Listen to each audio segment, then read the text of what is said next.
The meeting will please come to order.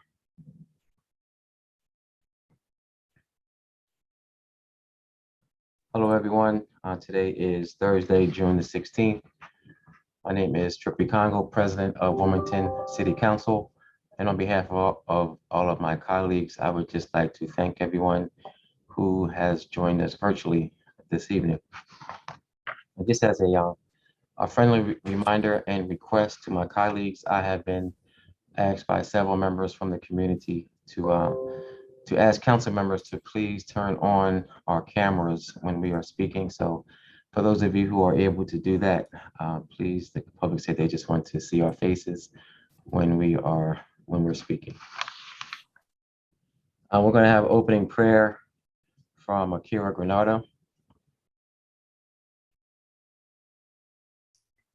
Heavenly Father, we have assembled to handle the affairs of our city.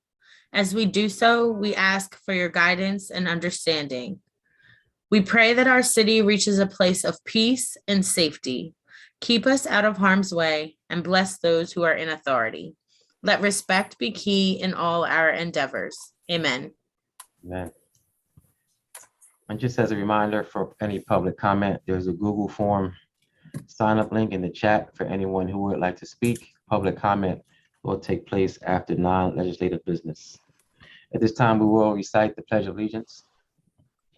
I Pledge allegiance to the flag, to the United States of America, and to the republic for which it stands, one nation, under God, indivisible, liberty, and justice for all. Clerk, please call the roll. President, if you can give her a couple of minutes, her audio, she's fixing her audio, please. Okay. All right, thank you. Oh, no.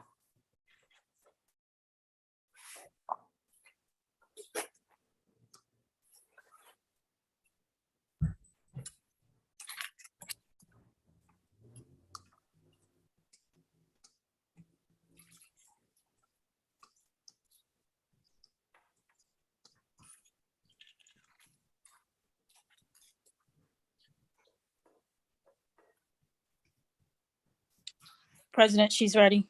Okay, thank you. Clerk, please call for the roll.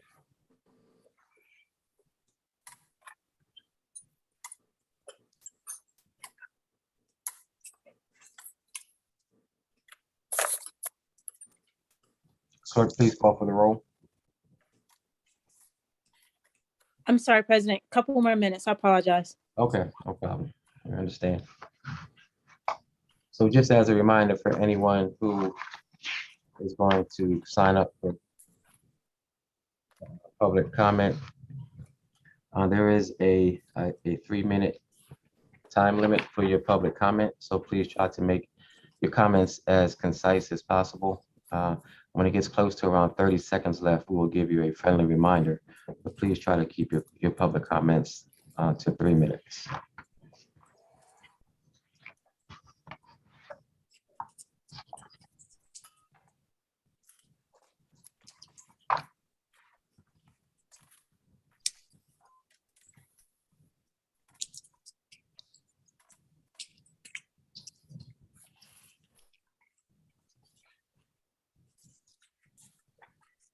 Marshall, Yes, does the city clerk have to take the role, or can that be assigned to someone else? she will have to do the roll call. Deputy Clerk Granado, are you prepared to do a roll call until the clerk's audio is back on?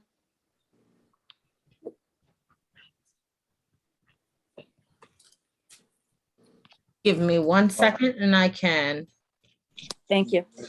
Mr. President, the city clerk is on Mr. She's President, now. can you hear me? Yes. We can hear you. Thank you.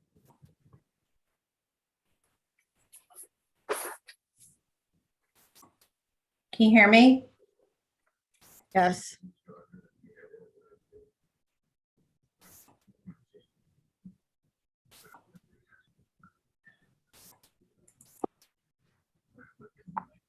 Can you hear me, Mr. President? Yes, we can hear you. All right, thank you. I apologize. No problem. Okay.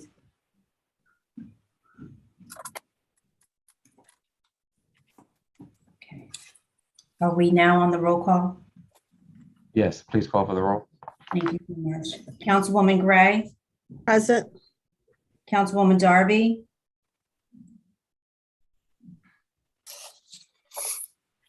Councilwoman Oliver, Councilwoman Harley, Present. Councilwoman Fields, Councilwoman McCoy, Councilman Johnson, Here. Councilman Field, Present. Councilwoman Cabrera, Present. Councilman Mills, Present. Councilman Spadola, Present.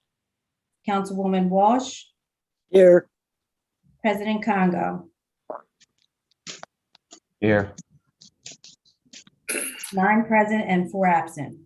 Okay, thank you. Council members McCoy and Fields did ask to be used this evening.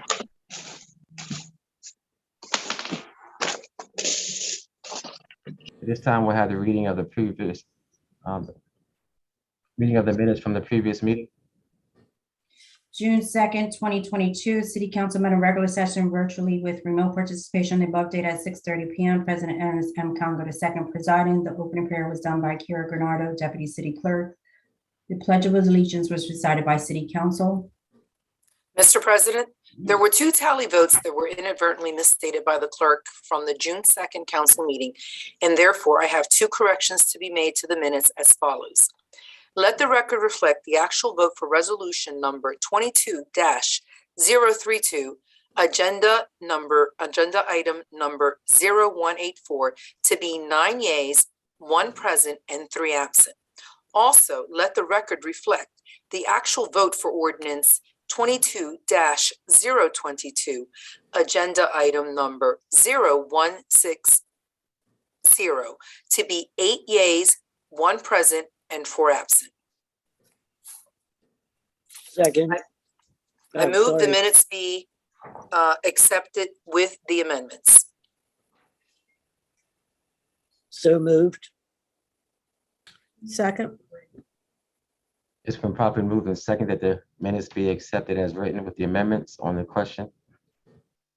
All in favor signify by saying aye. Aye. Aye. Any opposed? Motion carried. This time we'll have our committee report.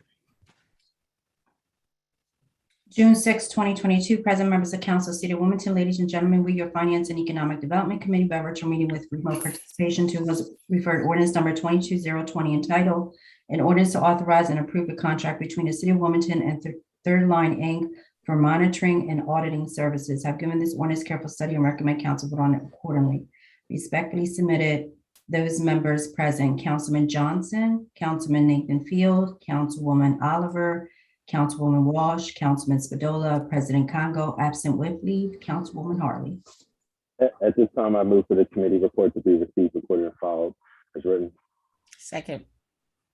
It's been properly moved and seconded that committee report be received, recorded, and filed on the question. All in favor signify by saying aye. Aye. Aye. Any opposed? Motion carried. This time we'll have our city treasurer's report. June 16, 2022, total investment, $450,195,236.77. Total cash on hand, $12,449,153.51. Grand total, $462,644,390.28. Submitted by Dwayne Sims, City Treasurer.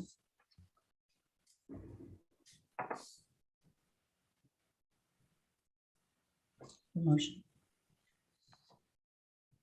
Councilmember Cabrera. At this time, I move for the committee report to be received, recorded, and filed as written. Second. That was the treasurer's report. It's been properly moved and seconded that the report be received, recorded, filed, and adopted. Received, recorded, and filed on the question. All in favor signify by saying aye. Aye. Aye. Aye. Any opposed? Motion carried. I'll accept a motion to accept all non-legislative business. So So moved. moved. So moved. second, It's been properly moved and second to accept all non-legislative business on the question.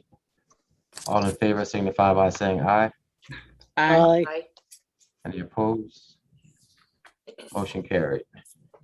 If any council members have any resolutions recognized, please use your raise hand feature. Council Member Cabrera. Yes, Mr. President, I have a recognition for Mr. Bob King. And my apologies, my signal went out when I had to move the treasurer's report. Mr. King, I know he was going to get on with his daughter. Is he on the meeting, on the call? Councilwoman Cabrera, we don't see Mr. King. If he happens to be in attendance, could you raise his hand, please?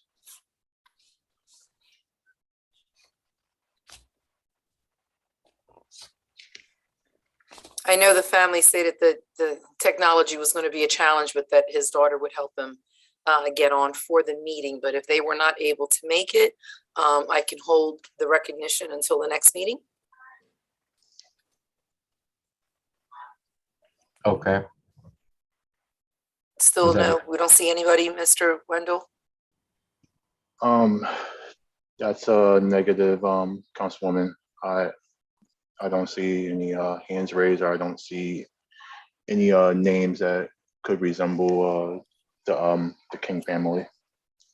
Okay, then I have nothing this evening, Mr. President, and may I ask to be excused? Yes, you may be excused. Thank you. Councilmember Harley. yes, Mr. President, thank you. And I just want to say I apologize to those in the community for having my, not having my camera on. I am under the weather, so I'm asking that you excuse me. So, yes, I have a recognition for Kuumba Academy, and are they present to receive the recognition tonight? They are, Councilwoman. Okay, all right. I see Miss Johnson, Ayana Johnson, Mr. Ken Brown. Thank you for being here tonight to accept this recognition. And it is truly a pleasure and an honor for me to present this recognition to Kuumba for this major milestone. The sponsor of this recognition is yours truly, Councilmember Michelle Harley. Whereas Councilmember Michelle Harley wishes to recognize Kuumba Academy Charter School for 20 years of service to the youth in the city of Wilmington. Kuumba Academy Charter School was formally established in 1999. The school received approval from the Department of Education for its charter and accepted the first students in 2001. Kuumba Academy has the distinction of being the first public charter school to operate in partnership with a nonprofit community organization, the Christina Cultural Arts Center. The word Kuumba means creativity in Swahili, and the school's mission reflects just that. In partnership with the Cultural Arts Center, faculty use innovative learning strategies and help students express themselves through the arts as a way to mold and shape well-rounded students. And whereas located in the heart of the city, Kuumba welcomes students from a variety of backgrounds with the goal of providing not only academic knowledge, but also cultural awareness. The administration, faculty, and staff work together to provide a high quality education to close to 800 students from predominantly low-income households. Community, family, the arts, and education are at the forefront of the school's values. And with the small family-like community, parents can be assured that their children will be equipped for the next phase in their academic careers. And whereas this year, Kuumba Academy Charter School celebrates 20 years as Delaware's first nonprofit and public school partnership of its kind. They have guided many students along their journey to become engaged citizens who continue to strive to keep the skills, values, and foundational knowledge from Kuumba as a part of their lives. Now, therefore, be it resolved by the Council of the City of Wilmington that this legislative body is pleased to commend Kuumba Academy Charter School for its outstanding commitment and dedication to the academic and cultural education of our youth. We applaud the school's success over the past 20 years and wish many, many more years of continued progress and service in the city of Wilmington. So congratulations to you, the staff, and to your team for 20 years. And again, as I said earlier, this is a major milestone, and I believe that Kuumba Academy deserves to be applauded for that. So at this time, I believe ladies should go first. So I'm going to ask Ms. Johnson if she would like to have a comment, and after her, Mr. Brown, please feel free to share any comments that you would like to share with us tonight. Thank you. Thank you so much, Councilwoman Harley. And I just want to thank everyone for recognizing Kuumba tonight. But I also want to thank our students, our staff, our families, our parents, our alumni, which we have so many since we've been around for 20 years now, and also all of the partnerships that we have developed over these past 20 years, and especially our partnership with CCAC. So we are just so very humbled that families continue to entrust us with educating their children, and we continue to strive to be a light within the city of Wilmington. We are honored that we not only get to educate our students' minds, but we get to teach them about their culture, about their heritage, and we get to develop their love for the arts and help them to discover what their gifts are. So our goal is to just continue to empower our students to be the next generation of creative, critical thinkers and leaders. And we just thank you again for acknowledging all of the hard work of our staff, but also our students and our families. And we love the partnership that we have developed. And we thank you so much for your support of all of our work. And I'll turn it over to Mr. Ken. And thank you, Principal Johnson. Yes, Councilwoman Harley, I believe that the woman should go first, but she took all of the words that I had to say. Again, I would like to thank you all on behalf of the Board of Directors, our Board President, Herb Broadwater, Ayanna Johnson, who's our head of school, and Sally Maldonado. And just to reiterate several things that Ms. Johnson said, we could not have done this without the families from the city of Wilmington. I have been a lifelong resident. I have been teaching for probably 30 years. I've also had the pleasure of having a council president's kids in my class as well. So I think that Christina, as well as Kuumba, has done a Herculean job at educating the city of Wilmington students, also empowering our families to be involved and to understand the importance of education. And we plan to continue to prepare our students, not only for the next phase of life, but to be worldwide learners. Anywhere they go, with whatever they do, they can hold themselves high standards to anybody else and any other student. So again, I thank you on behalf of our board, our students, our faculty, our head of school, and our principal. Thank you very much. You're very welcome. Thank you, Mr. Brown. Thank you, Ms. Johnson, and thank you for your service. Thank you for what you're doing, with our children. And again, 20 years is a major milestone. So I just want to say to you, cheers to 20 years and congratulations. Thank you so much. We appreciate you. Thank you, sir.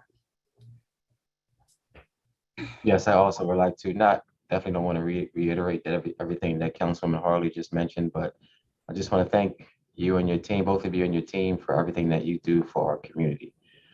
We love you, and please let us know how we can assist in any way here at City Council. I would like to recognize Councilwoman Darby as present, and Council Member Harley. Did you have any final comments, or are you okay now? No, that's all that I have. And Okay. again, thank you to both of them for receiving the recognition on tonight. And Councilman Johnson, I see you have your hand raised. Yes, Mr. President. I do have a recognition to present on behalf of Councilmember Oliver, who unfortunately could not be with us tonight. This is a recognition of the Sickle Cell Awareness Day. And the sponsor is Councilmember Anthony Oliver from the 3rd District, June 16, 2022.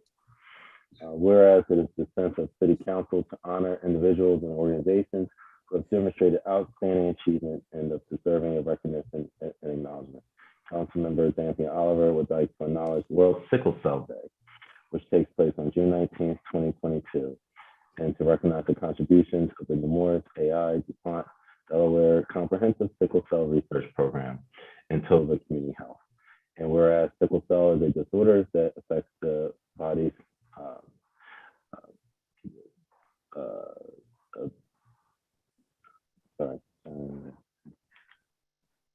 I'm reading off the screen, sorry. Whereas it is red blood cells are crescent or sickle cell shaped, they can block the blood flow to various parts of the body, resulting in eye problems, strokes, infections, and episodes of pain known as crisis. They also face increased risk of being affected by COVID-19 variant. Whereas more than 100,000 Americans and 20 million people worldwide suffer from sickle cell, another 2.5 million in the United States carry a sickle cell trait. Individuals with a sickle cell trait do not experience symptoms of disease, but are at risk of passing the gene on to their children. Whereas sickle cell disease and traits are most prevalent among individuals with Black and Hispanic family backgrounds, 1 in 10 African Americans and 1 in 100 Hispanics carry the sickle cell trait. And whereas the Nemours AI DuPont Delaware Comprehensive Sickle Cell Research Program works diligently to attract grant funding and to conduct research on how to eliminate sickle cell disease and Tova Community Health as a source of information, advocacy, and treatment for those affected by the disease. Now, therefore, it be resolved by the Council of the City of Wilmington, I'd like to appreciate the dedication and commitment to improving the quality of residents of all ages. And I am kind of pitch-hitting this evening, but I believe there should be, let me look at, there should be a Dr. Nina Anderson from Tova Community Health, and also recognize Dr. Andy Cobb, Director of the Moore Center for Cancer and Blood Disorders. Are you there? Yes, thank you, Councilman Johnson. Okay, thank you very much. I guess Dr. Cobb, if you want to start first.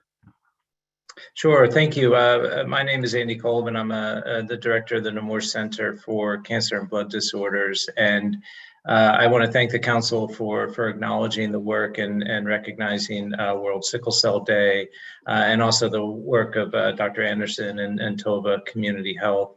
At Nemours, we're working with our partners at Christiana to provide comprehensive care for sickle cell patients across the lifespan. This is a most common inherited disease in Black patients, also common in Hispanic Americans, and can often be debilitating if not treated properly. We have been working to bring innovative therapies to children to understand barriers in healthcare, including racism and stigma, and how that can impact enrollment in clinical trials and access to basic care. And we are committed to providing outstanding care among patients in Delaware and the surrounding areas. And we're really happy to be honored here today, and appreciate the involvement of our patients and families and their support as well, and involvement in the community as we work to rectify some of the side effects and illnesses associated with sickle cell disease. Thank you. And thank you very much, Doctor. And I believe we have Dr. Anderson. Are you still on the line?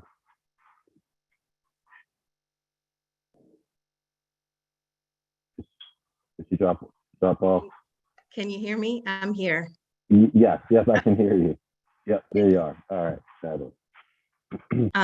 Yes, thank you. I am the Executive Director and founder of Tova Community Health, and I have been out in the community for over a decade working to increase awareness about sickle cell, as it was such a previously an unspoken chronic condition that impacts predominantly African Americans and people of African descent. I'm born and raised from Wilmington, Delaware, and am championing my late uncle, Ray Evans, who was a chief of staff for Mayor Haskell and a state representative in Dover. And he had also put forth legislation to get funding for sickle cell, a center in the 1960s. Yes, June 19th is World Sickle Cell Day, and it's also Juneteenth National Independence Day. So I'm super excited about this and the opportunities that will arise, because over 6.4 million people live with sickle cell worldwide.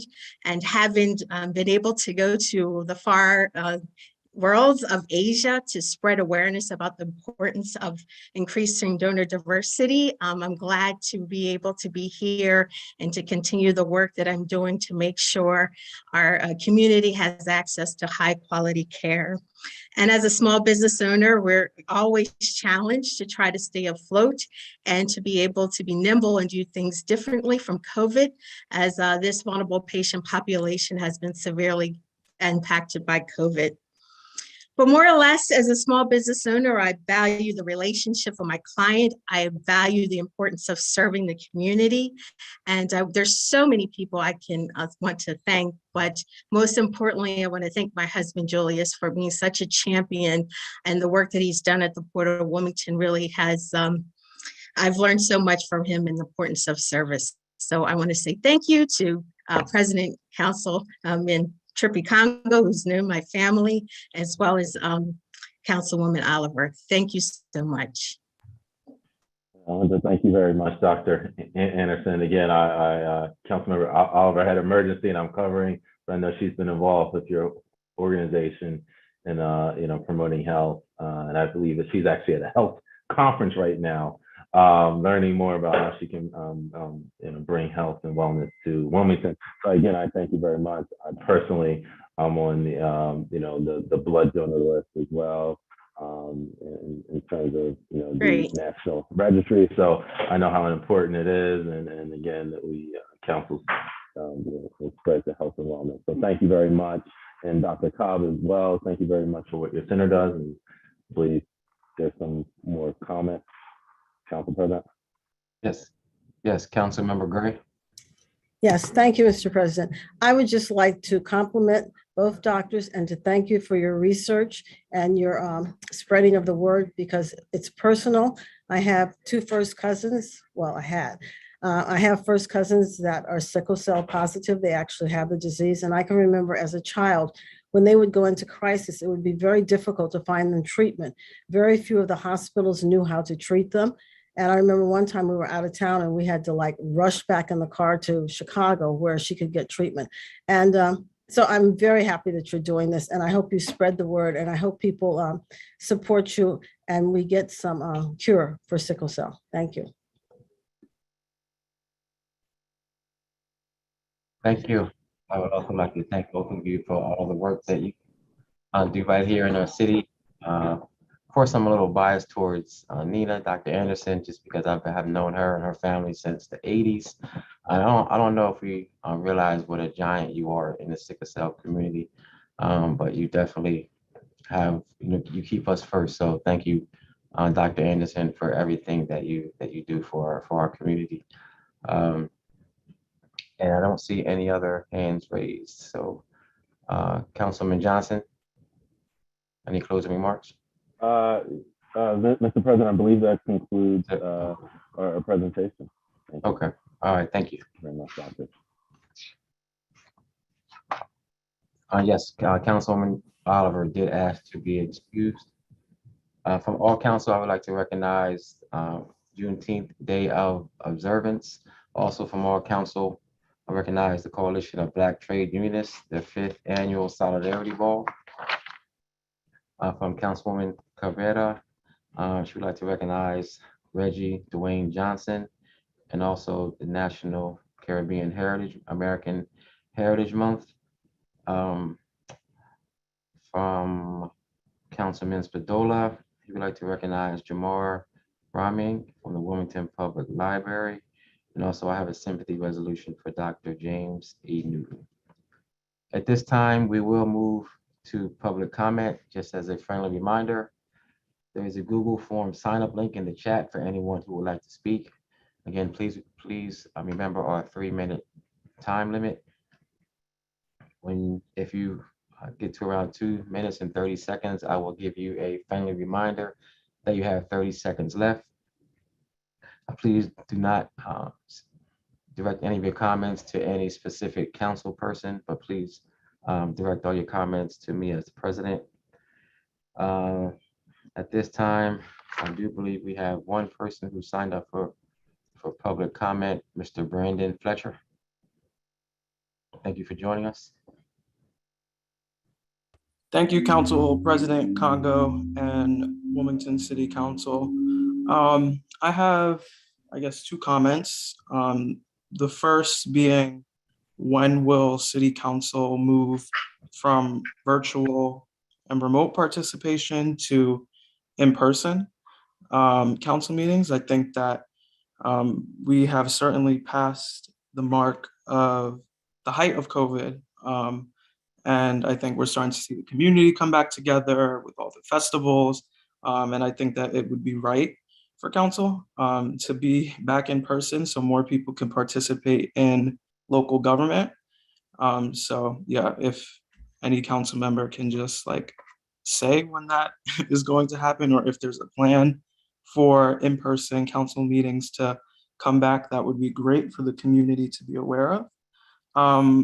The ordinance that I would like to give comment to is Ordinance 22-011, the rezoning of 3 parcels of land on 4th and Shipley, which is commonly known as Humboldt Park. I'm aware that the zoning is being changed from open space to central retail. And I'm curious as to the thought process of the sponsor of that ordinance and why that would be a good thing. I think open space is something that we need. We're a dense city. And so explaining why that would be, why that's being brought up tonight, I think is an important thing. But then also underneath that, I saw that there's a resolution approving the bid to the Bacini Pollen Group. And I'm also curious as to why they were approved for that parcel of land. That's all my comment. Okay, all right, thank you very much, Brandon, for joining us this evening.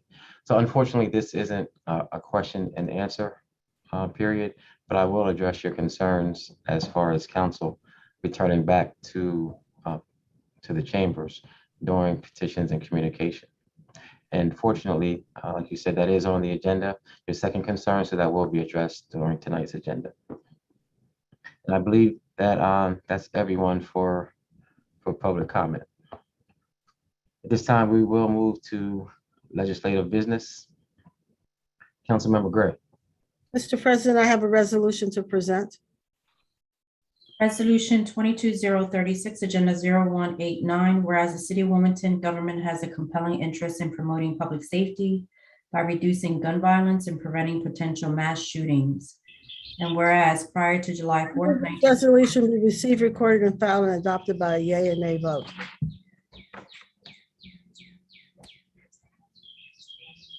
May I have a second, please?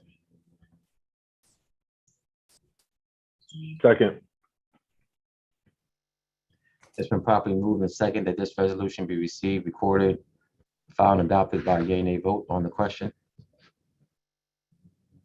Yes, this resolution was drafted to allow Wilmington to make their own gun legislation. It would not involve anyone else in the state, and it just could be tweaking how people carry or what identification they have to have. And in 1985, the Delaware General Assembly changed the law such that no jurisdiction independently had control of the gun law. So this is just asking the General Assembly to allow Wilmington to pass their own gun laws. Okay, thank you. I would like to be added as a co-sponsor, Councilman Johnson. Yes, I'm already a co-sponsor of this. I commend Councilmember Gray for leading the charge. This is aspiration, of course. This is the first step. There's a lot more we have to do in legislative hall to make this a reality. There's going to be a lot more lobbying, a lot more work through the summer and fall to make this happen. I'm hopeful this can happen, as a lot of states do give their biggest cities carve out, so that we can not only take the gun reform that the state's doing, which they are stepping up to do more now, but we can also fashion it to make it fit our city. Thank you. Thank you. Councilmember Darby. Yes, thank you. I would like to be added as a co-sponsor. I want to say this is a great piece of legislation. However, I hope that we're thinking about bringing in some experts and not city council people to make these decisions. And I think just to say we're going to mirror the state, I think they're more focused, in my opinion, on mass shootings, in which the city of Wilmington, we don't have people running up in schools shooting. That's not our issue or problem in our specific community. So I hope we actually do gun laws that are specific to the type of gun violence that we're faced with in our city, and not mass shootings. We're getting killed in our own streets. I'm walking outside and they're shooting at my daughter's bus stop, right? So those are the type of legislations I'm looking for. And I hope that we bring experts in and that we're not using council people to make that decision on what should go on the floor. Thank you. Thank you. And seeing no other hands raised, I will go back to the sponsor. Thank you. I thank all the co-sponsors, and I understand Councilwoman Darby's concern, but this is the first step. We have to get the General Assembly to change the law so that we will have the ability to make gun laws in Wilmington. And I agree with your assessment once we get to that point. But if you agree with this, I think you should contact your legislators. I've contacted several and I have tentative support.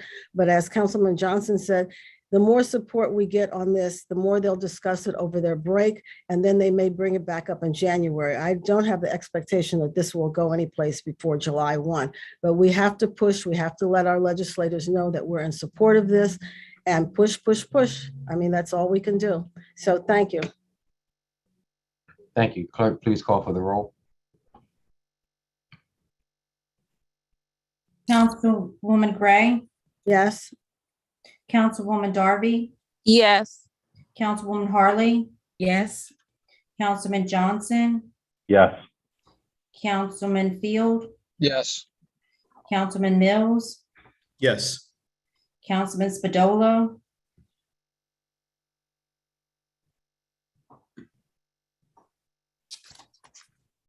Councilman Spadola,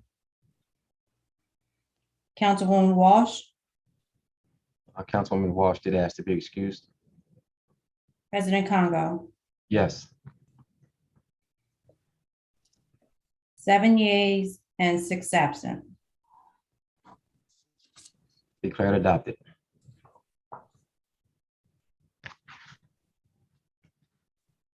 Councilwoman Darby. Yes. Mr. President, I have a resolution to present on your behalf. Or it's my turn or your turn? I'll start with President Congo. Thank you, Councilwoman Oh, Darby. okay. Resolution, that's okay. Resolution 22-037, Agenda 0190. Whereas City Charter Section 2-102 requires City Council to redistrict the city's 8 councilmatic district within 6 months after the publication by the United States Census Bureau of the population of the city at each federal decennial census. I move this resolution be received, recorded, filed, and adopted by a yea and nay vote.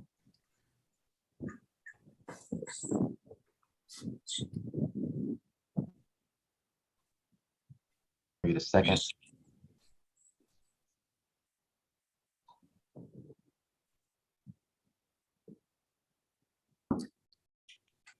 Second. It's been properly moved and second that this resolution be received, recorded, filed, and adopted. Yea, nay vote on the question.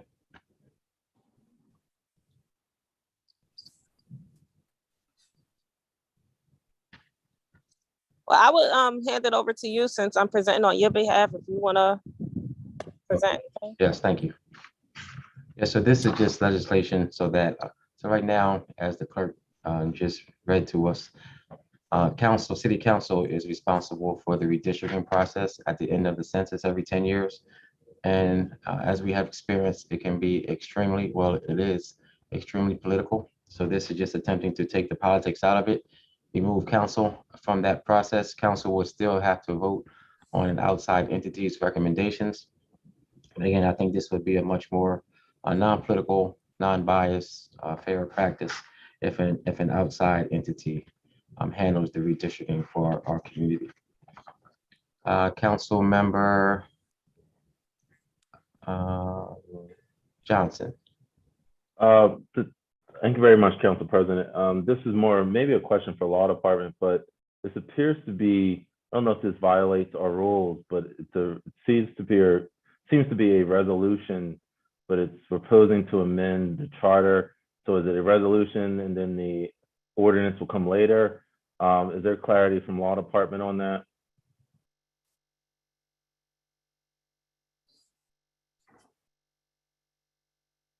I just wanted to be certain of what I'm looking at because it. Yes, this is a resolution that we're sending to Dover, so they would make the ultimate decision. Okay, and then we would have to, and then the other follow-up question is then we would have to then propose guidelines. We have to propose guidelines on council, I imagine, in order to implement this redistricting group. Yes. Okay, gotcha. All right. Thank you. You're welcome. Councilmember Harley. Yes, thank you, Mr. President. So I do appreciate and I respect, I believe the spirit and the intent behind this particular piece of legislation.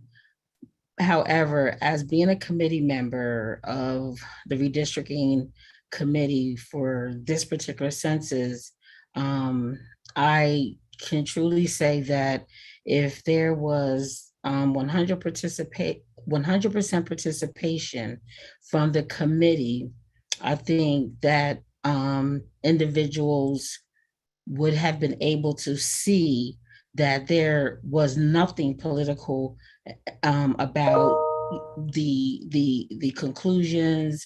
They would have, meaning the different members of the committee for this 2020 would have seen how, we could have definitely worked even more cohesively together, and people would have actually been able to see for themselves if they participated with the process. So that's one point I wanted to make.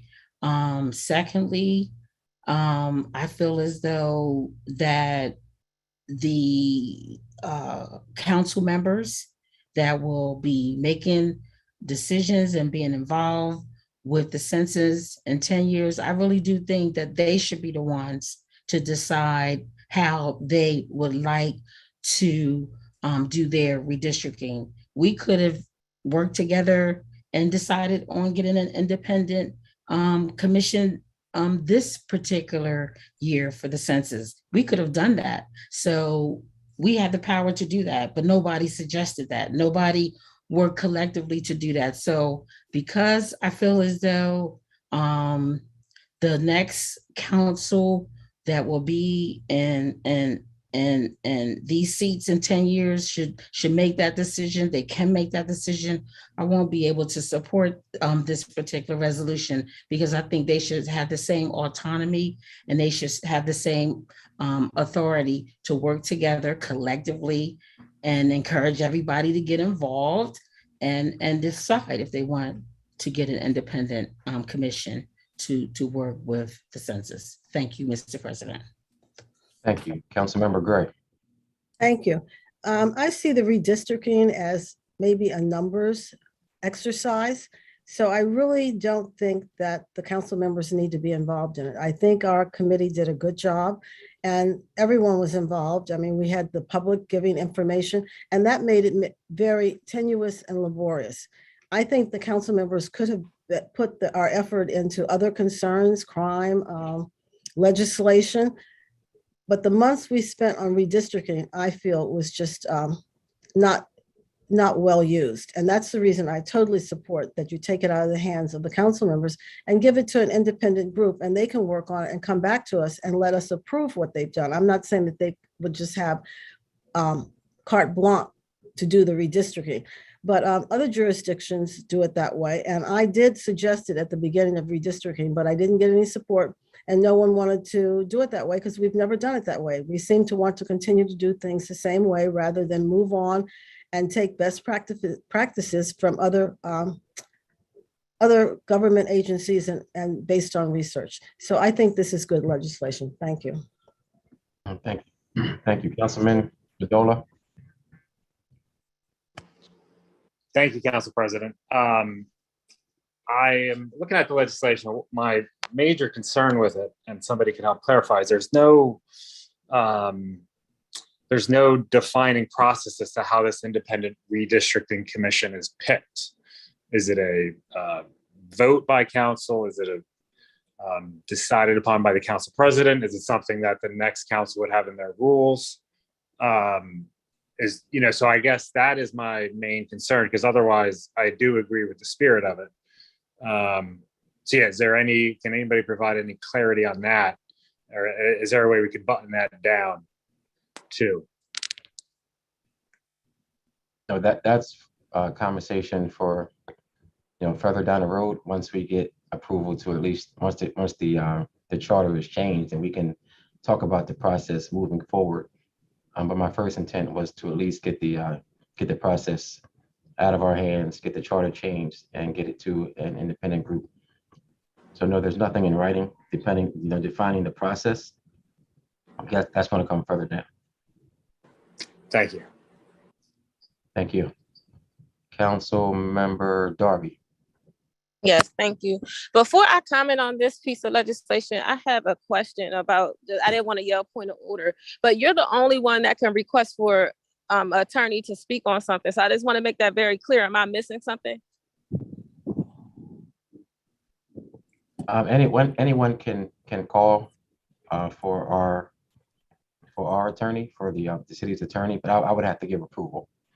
Okay, I was just making sure that was the case. Okay, thank you. Okay, and then number two, about this piece of legislation. So I think it's really important that we follow best practices. I was actually on the committee. I participated from day one to the end. I actually met with council people and taught them how to use different redistricting processes and systems. I gave recommendations on how to improve it and our redistricting process, and it was not taken well. There was a lot of political to it. It was a lot of biases towards it. There were communities that still are not together. They are divided. And taking this out of the process of people who are elected, who are politicians, out of it, I think equals a fair process for our city, for our residents. So I think it's really important to get this out of their hands. And then the argument is that we shouldn't be making decisions for the future. As a council person, it is our job to make decisions for the future. Some of us are not here for the short term or for the pictures and the shows. We're here to make long-term impact. And when you say long-term impact, you're talking about forever, for decades, right? So this is one of the things as council we can do, make an impact where we're improving the process, where we're setting the stage of what that should look like for the state of we're not setting it, because other cities and other counties already have, most of them do this already, right? So we won't be setting the precedent. We're way behind as a city in the way that we do everything. And I think people are just so comfortable and used to just doing things the old way that they're scared of new things and new ways. And we have to get off of that. So I think it's really important that we have a redistricting independent commission or committee doing that work for us. And of course, we're a part of that process, but we don't need to be that deep into a process because we want to take the politics out. Because the last redistricting, I was very involved. I had ACLU, different, the League of Women Voters. I had spoke to so many people and got them involved and had them schooling me on how to do the redistricting process. And a lot of the progressive ideas I had was shot down. So this is a political process. It is not unbiased. Like, it needs to be a separate committee. So I agree, add me as a co-sponsor if I'm not one already. That process that we just went through, it was not fair. Thank you. Thank you. Councilwoman Harley for your second round. Thank you, Mr. President. And again, my first comment was that I believe in the spirit of this legislation, and I do not disagree with an independent redistricting committee. My point is that I believe that the members that are in this seat 10 years from now can make that decision, just like we could have made that decision. There was nothing stopping this particular committee from deciding and voting to have an independent redistricting commission. So irregardless of a lot of misnomers that are put out there that people are so used to doing things the same way, no, that's not it. We had a chairperson of this commission. We had 6 or 7 people on this commission that if it was introduced, if it was suggested, we could have voted on it this year to have an independent redistricting commission. So no one is against it. Again, my belief is that just like we had the autonomy to decide how we would do this, I believe that those sitting in the seats in the next 10 years, sure, if they want to get an independent redistricting commission, let them make that decision as a commission. But there was no reason why we could not have had one. No one made that suggestion and brought it before this committee this year. So I want that to be on record. No one was ever against that, and I'm not against it now. But again, I do believe that there should be some consideration given to those that will be working on this work in the next 10 years. Thank you, Mr. President. Thank you. Councilmember Gray. Thank you, Mr. President. I have to disagree. I did bring it to the committee's attention, and I pointed out that the county handled their redistricting that way. And former Councilman Ted Blunt is on their committee, and I even had a conversation with him and related that to committee members. I didn't get any support, so correct, it didn't go anyplace. They didn't vote on it. Nothing. I wasn't on the committee, but I did bring it to the attention. And I just like to point out that most of this tonight's agenda are resolutions going down to the General Assembly. They don't have process or procedures yet. If the law is changed in the General Assembly, then it will be up to us to change our charter or our council rules to match the freedom that we are asking from the General Assembly. So everyone that keeps asking, they don't understand the process and how would this work? We will find out if the General Assembly agrees to allow us to do that, and then we can work through the process and the procedures for any of these resolutions. Thank you. Thank you. Seeing no other hands raised. Yeah, so I was the chair of the redistricting committee, and as it began to unfold, I realized how political it was, and that's my only reason for suggesting that we send a resolution to change the charter so it can be non-biased, be non-political, and just take it out of our hands. We spent a lot of time on it, and there were some direct comments from council members of how they would have been affected if lines were drawn in certain areas. So it was absolutely political. I don't think that it should be, and that was my reason for bringing this resolution forth. At this time, we will, clerk, please call for the roll. Councilwoman Gray. Yes. Councilwoman Darby. Yes. Councilwoman Harley. Present. Councilman Johnson. Present. Councilman Field. Present. Councilman Mills, Present. Councilman Spadola, Yes. President Congo. Yes. 4 yeas,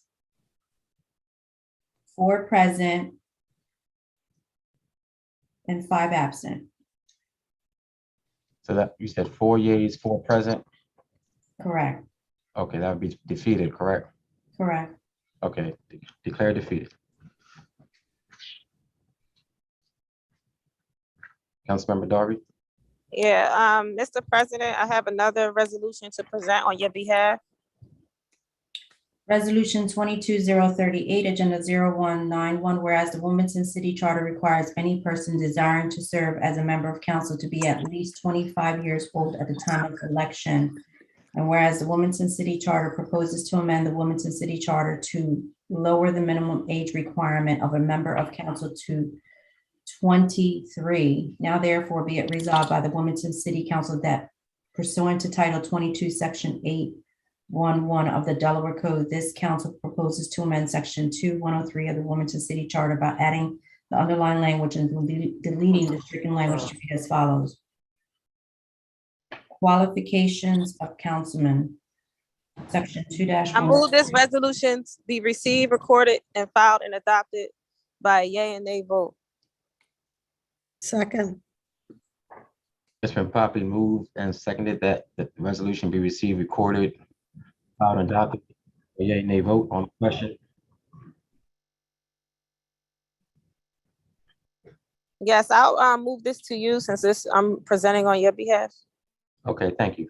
And this resolution is again just trying to bring us not really even in line with the majority of cities. As most cities, you only have to be 18 to run for council. So this is lowering the age requirement for council members to 23 from 25, again, with the intent of encouraging the younger generation to become a part of our political system. We don't really do a good job of educating our youth around local politics, and hopefully that will become a part of our education system eventually, and hopefully through that, younger people will be able to, they will want to become involved in city council. And I just would hate for a age restriction to stop them from being a part of people who just want to be able to help their community. So again, it's lowering the age from 25 to 23. In most cities throughout the nation, you only have to be 18. This isn't taking it to 18, but just to 23. Council Member Johnson. Yes, thank you very much, Council President. This I wholeheartedly support. I actually didn't even know that the 25 requirement, that's the same as Congress. Congress is 25, and then, Senate, U.S. Senate 30. I mean, since this is local government, it should be kind of the first foray before you could run for, say, Congress or U.S. Senate. So for some reason, I think 23 is reasonable. I say we could even do 21. But yeah, I think this change is much needed. Thank you.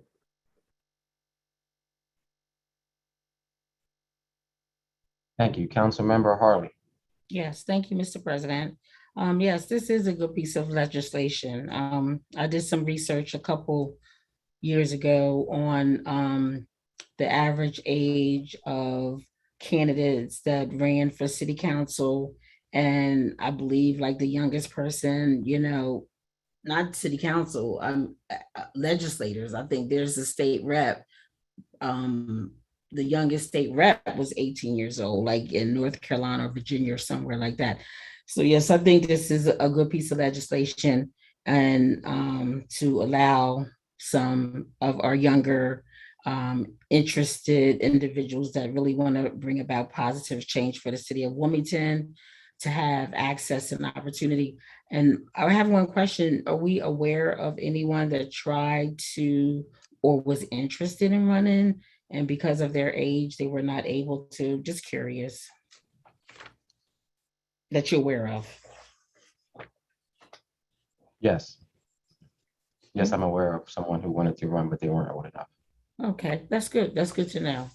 Thank you. That's all I have, Mr. President. Okay, thank you. Councilmember Darby. Yes, I'm in full support of this legislation. I think I'm already a co-sponsor. I just want to add, we need younger people on this council. Diverse, new, progressive opinions are needed.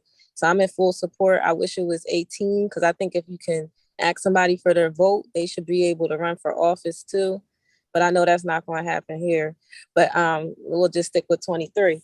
But I think this is a perfect age for people to get involved. And I know people who want to run and who's too young too.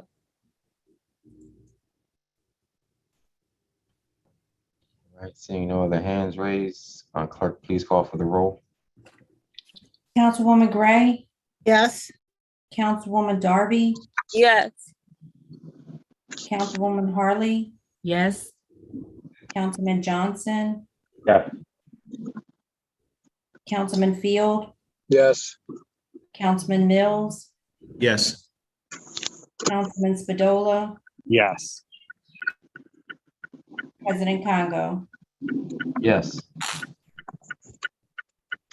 8 yeas and 5 absent. Declared adopted.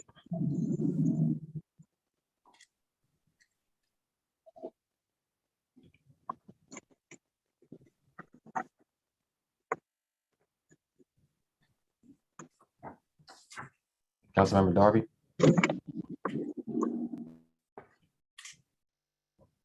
Hello. I have another resolution, Mr. President, to present on your behalf. Resolution 22039, Agenda 0192, whereas the Wilmington City Charter requires any person desiring to serve as mayor to be at least 30 years old at the time of election, and whereas the Wilmington City Council proposes to amend the Wilmington City Charter to lower the minimum age requirement of the mayor to 25. Now I therefore, move this resolution be received, recorded, and filed and adopted by a yea and nay vote.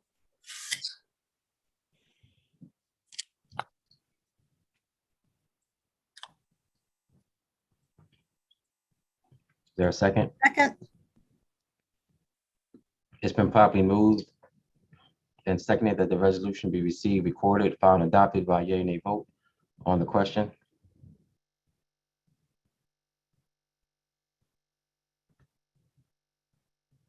Councilmember Darby. Yes, I'll send it over to you since this is your your legislation. All right, and again, this is an attempt just to bring us in line with the majority of cities across the nation, and lowering the age of our mayor from 30 to 25.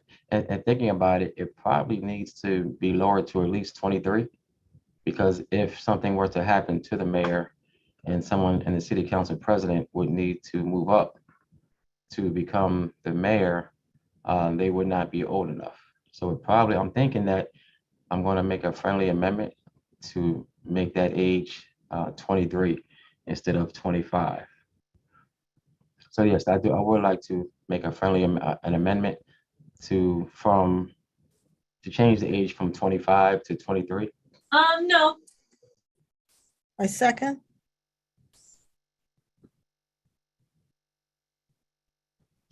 All in favor signify by, it's been properly moved and second to change, to make an amendment from the age of 25 to 23 to be in line with city council members who would be 23, who could be 23.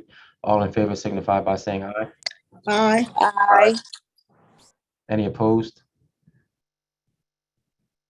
Amendment approved. Motion carried. So again, this is just an attempt again to bring us in line with the majority of countries across our nation, and just lowering the age from 30 to 23. And seeing no hands raised, clerk, please call for the roll. Councilwoman Gray, Yes. Councilwoman Darby, Yes. Councilwoman Harley, Yes. Councilman Johnson, Yes. Councilman Field, Yes. Councilman Mills, Yes. Councilman Spadola, Yes. President Congo. Yes. 8 yeas and 5 absent. Declared adopted. Councilmember Darby, you may continue. Mr. President, I'm presenting a resolution on your behalf. Resolution 22040, Agenda 0193, whereas public participation in the electoral process is a vital and guiding principle of democratic governance, which City Council desires to promote, and whereas City Charter Section 2101 establishes the process for filling a vacant City Council position between general elections, and whereas City Charter Section 2101 I states. move this resolution be received, recorded, filed, and adopted by a yea and nay vote.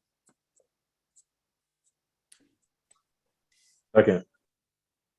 It's been properly moved and seconded that this resolution be received, recorded, filed, and adopted by a yea and nay vote on the question. Councilmember Darby. I will send this over to you. Okay, thank you. So for those of you who have been involved in our city council's politics over the last several sessions, you're aware that we have had to, council has had to appoint several council members to our council. When a current council member either when they moved up to a different office or they resigned, it has been council's responsibility to meet and to decide who should replace that council person. It's an extremely political process. And I just think that the community should be able to vote on who they want to represent them. It should absolutely be taken out of our hands. Because a lot of it just comes down to relationships, and that just sets up a whole path forward, I believe, of favoritism.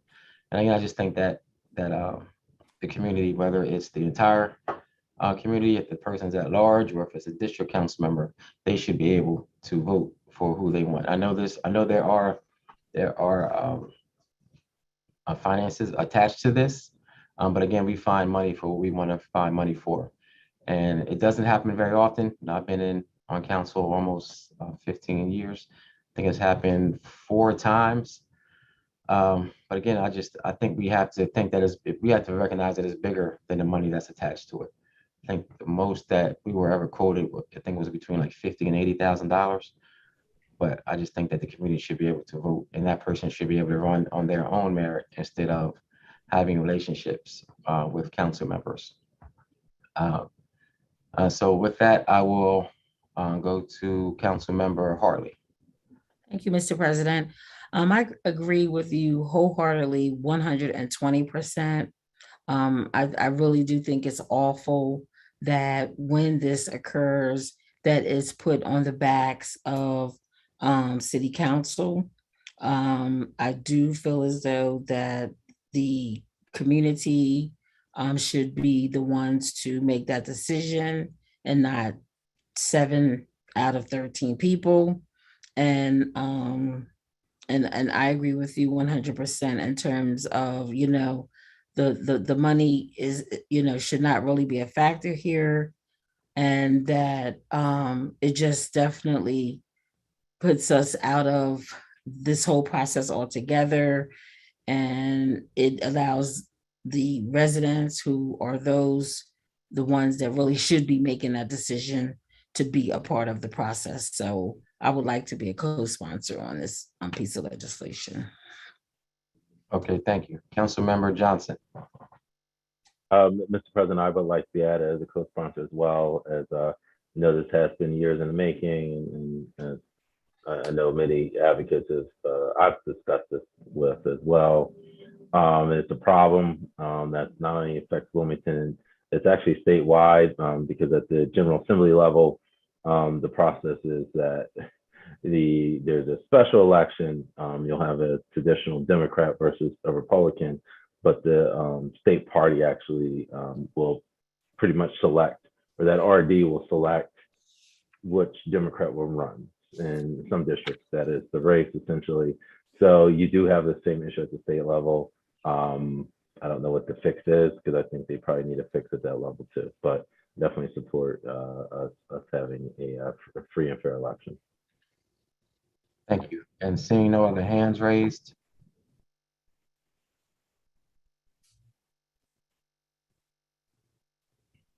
I do see someone from the community who raised your hand. I don't want you to think that we are ignoring you, but unfortunately, we don't have public comment during legislation. So with that, clerk, please call for the roll. Councilwoman Gray, Yes. Councilwoman Darby, Yes. Councilwoman Harley, Yes. Councilman Johnson, Yes. Councilman Field, Yes. Councilman Mills, Yes. Councilman Spadola, Yes. President Congo. Yes, 8 yeas and 5 absent. declared adopted.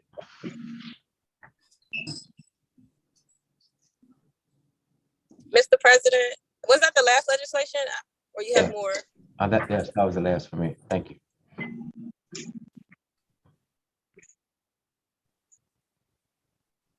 So, Councilmember Darby, do you have any legislation this evening?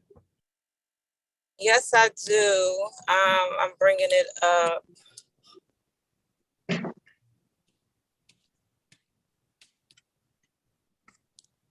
Mr. President, I have an ordinance to present and call for the first and second reading. Ordinance 22-029, agenda 0165, an ordinance to amend chapter 40, section 40-341A of the city code to mirror the state's code's policy regarding paid parental leave. First reading of the ordinance. An ordinance to amend chapter 40, section 4341A of the city code to mirror the state code's policy regarding paid parental leave. Mr. Second President, reading of the ordinance. I'm sorry. That's all right.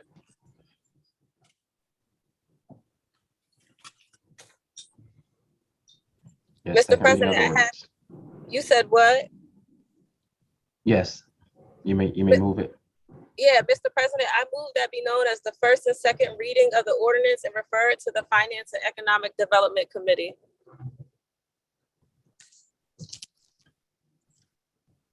Can we get a second? Second. Thank you. It's been properly moved and seconded that be known as the first and second reading of the ordinance and refer to the Finance and Economic Development Committee. You may continue, Councilmember Darby. Mr. President, I have a resolution to present. Resolution 22-041, agenda 0194, whereas Wilmington City Charter 3203 states that the mayor, with the advice and consent of majority of all members of council, shall appoint the city solicitor. And whereas pursuant to Charter 4-300, the city solicitor is tasked with presenting and providing legal Move advice. this resolution be received, recorded, filed, and adopted by a yea and nay vote.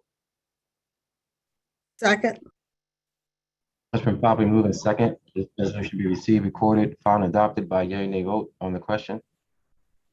Yes, so this piece of legislation is in regards to making the city solicitor position a elected official. So in other cities, the city solicitor is basically an attorney. They provide legal advice to both branches currently, and it's currently appointed by the mayor's office, and the city council votes on who the mayor appoints in that position. However, the mayor has full control over hiring of that specific position and who they want to appoint. And I feel like there's a lot of bias and sometimes hard to protect that client relationship when you're serving two different branches, especially when they don't agree on certain pieces of legislation. So I think by having them an elected person, it takes out the political piece to it, where that city solicitor doesn't feel obligated to bend over to one side more than the other. City council currently had to hire our own attorney, not saying that we are not under the authority of the city's attorney or solicitor now, but we had to hire our own attorney to be able to get some things done as a council. And I think we are wasting money getting a city attorney if we already have a whole department that's supposed to work with us and provide us with the legal advice and guidance that we need. So I'm not saying this is like something like they're a terrible department or anything, they're not doing their job, but overall it just makes it a very biased political entity or piece of the government when they're appointed by the mayor and can be fired by the mayor, and how do you protect the client relationship when you're serving two of the same people in the same government, not same branch, but two different branches, but under the same government. So that's the purpose of this legislation, is to turn the city solicitor position into an elected position, which happens all across the country.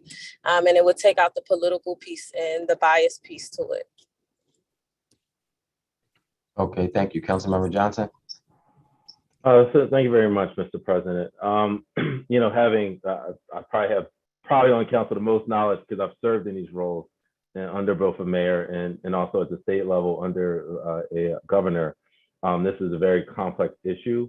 I certainly get Councilmember Darby's concern and some members' concern, but this is inherent in government. And I have looked at the national landscape. Almost every city mayor appoint the head of the law department, from New York to Philadelphia to Camden, New Jersey. I'm not aware of cities that don't do it this way. And unfortunately, what would happen is, so if you did have, say, this independent office, then the mayor still would have to have a legal counsel office. And a perfect example, say, would be the state level government, where you have the Attorney General's office, which represents departments through the state, but then the governor still has his own legal counsel office. So even if you did that, you still would need to add a few maybe 3 other attorneys and then to serve the mayor himself. I think unfortunately we'd probably add cost. So I definitely get the spirit of it, but it just in terms of how it works mechanism, it just doesn't really work, and it would actually add cost to the city taxpayers. Thank you. Councilmember Gray. Thank you, Mr. President. I think that we're making this much more complicated than it is to have an elected city solicitor. He would still have a purpose and still have a role in council and in the city government. But I've been saying repeatedly, you cannot serve 2 masters. How can he represent the administration and also represent council? It's just not possible if we have differing opinions. There's a difference in the interpretation of the law. A lot of law is interpretation and also history, past cases. So I totally support this. I think it would be an excellent idea. And most places that elect their solicitor, they also have an attorney. The difference is the city solicitor does not have total control over interpretation of rules and laws for city council. That's where the difference is. That's what we're under. We have to abide by the interpretations of the city solicitor, and he is hired by the mayor. Thank you. Thank you. Councilmember Harley. Yes, thank you, Mr. President. Councilmember Johnson answered my question, and the question that I had was, what is the benchmark for other cities? Is this the practice for most cities? And if there was any research done, what was some of the findings in it? So Councilmember Johnson pretty much answered my question, although I do agree with the spirit of this legislation, because I do think that is very conflicting, how this works, how currently how the mayor, he's the one that appoints, we're the one that votes that the solicitor in the position, but yet when they get in the position, it's basically, I don't think that it's intentional, but just the way that it has played out in the 2 terms that I've served on council, well, 1.5 terms or what have you, it just seems like there is definitely some imbalance here. Especially since the legislative body is the body that actually hires them. I mean, one appoints and we actually hire them. So it's very conflicting. And I definitely understand the intent, the whole concept of this in terms of how it just doesn't seem to serve the legislative body, and how if this was an elected position, how there would be more, I guess, more of a balance. But it's almost like, on one it's six, on one hand, if it's an elected, on another hand, you still will have to end up hiring more attorneys. So I just think this is something that could be looked into more, and a little more research. But I do fully understand the intent of this legislation, and I do agree that it definitely could be improved. That's all I have, Mr. President. Thank you, Councilmember Spadola. Thank you. I think overall this legislation would add cost to the city. I can understand some of the frustration that I think spawned this. I would be much more to alleviate that frustration. I think a more surgical approach might be a better first step. Something I would be inclined to support is, and I think the county has something similar with their county auditor, where the council has to approve the firing of the auditor by a 2/3 majority. So that's something I think we should entertain first, where, if, to make sure that, the city solicitor is being as impartial as possible, give council some control over how they go out, whether that could be initiated by council or protected by council if it was at the mayor's initiation. Thank you.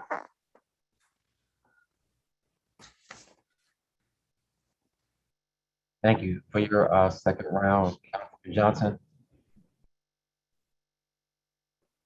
Yes, again, I appreciate the sentiments of all my colleagues and similar Councilmember Spadola and Councilmember Harley.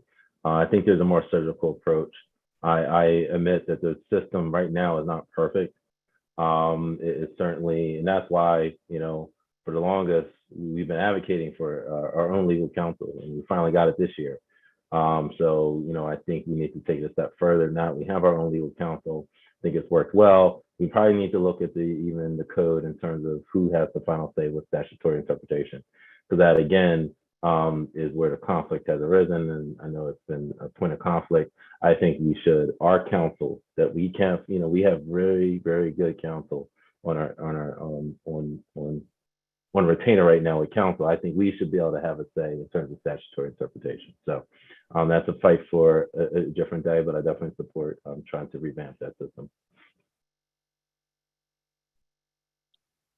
All right, thank you. Seeing no other hands raised. Your second round, Councilmember Harley. Yes, thank you, Mr. President. I just wanted to say for the record that being in support of a better process does not have any reflection on our current city solicitor. I just wanted to say that, being in support of a better process is not stating, is not saying that, our city solicitor, our current city solicitor, it's no reflection on him. I just wanted to put that on the record in terms of, supporting a more fair process, better process around how this works. So I just wanted that to be on record. Thank you, Mr. President. Okay, thank you. Yes, I think this is a great piece of legislation for the reasons that Councilmember Darby already mentioned and Councilwoman Gray. So I'm not going to go back into that, but just through my experience on council, like I've never had a city solicitor when something controversial came up between council and the administration. I could be wrong, and I'm okay if someone brings that out, but I've never had a city solicitor side with council. It's always been with the administration, and for good reason, because the administration hires and they can fire them. Of course, we do confirm them, but we do that in the very beginning of the session. So it doesn't really go into how they operate throughout the term. So I just think that, again, it would just make the playing fields even. It would take a lot of pressure off of the city solicitor. So I would love to be a co-sponsor. And Councilman Darby. Final word? Yes, thank you. My only final word would be that there are current cities, because I forgot what council person said there are no cities that have elected. And I have a list of cities that I can run down. But just to name a few is San Francisco, Los Angeles. I don't know how to pronounce this other city. It's a small city in Ohio. There's another city in Ottawa. There are cities that have elected city solicitors and they have a process already. So it's not anything new that I'm inventing. It happened. So that was not a true statement that someone made.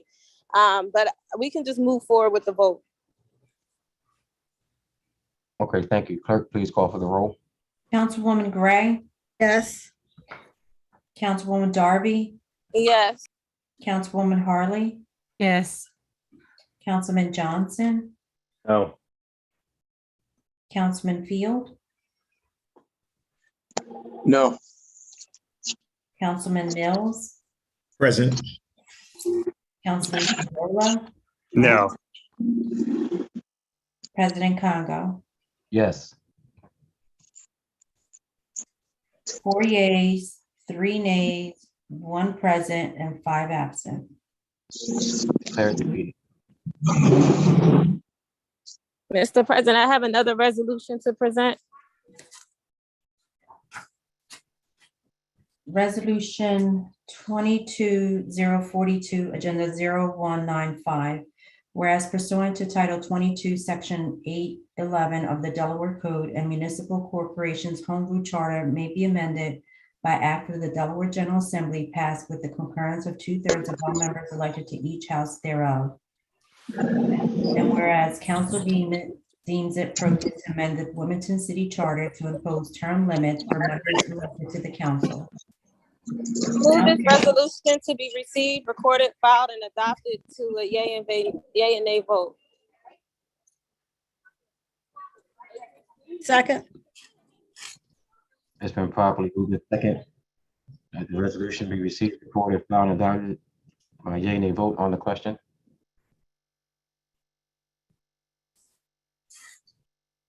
Yes, the intent of this legislation is to limit the length of time that a person can serve in any capacity on city council. So that's for president, for at-large, or for a district level seat. So it would be a total of 12 years. And I think this will allow for new people to be a part of the political system instead of the same people being recycled. And I feel like it will kind of break up this Delaware way and these networks that are being made and make it less political and biased. It's hard for new people to get into politics here in the city of Wilmington. And I think that this would be one step to allowing for newer, younger people to come in. And then also, I think it will also bring in new ideas and new ways of doing things. Because times and things change and we can't keep doing things the same. So I don't want to be on council forever. I would want someone else or someone else younger than me in 20, 15 years to come and take my place. So that's why I'm presenting this resolution.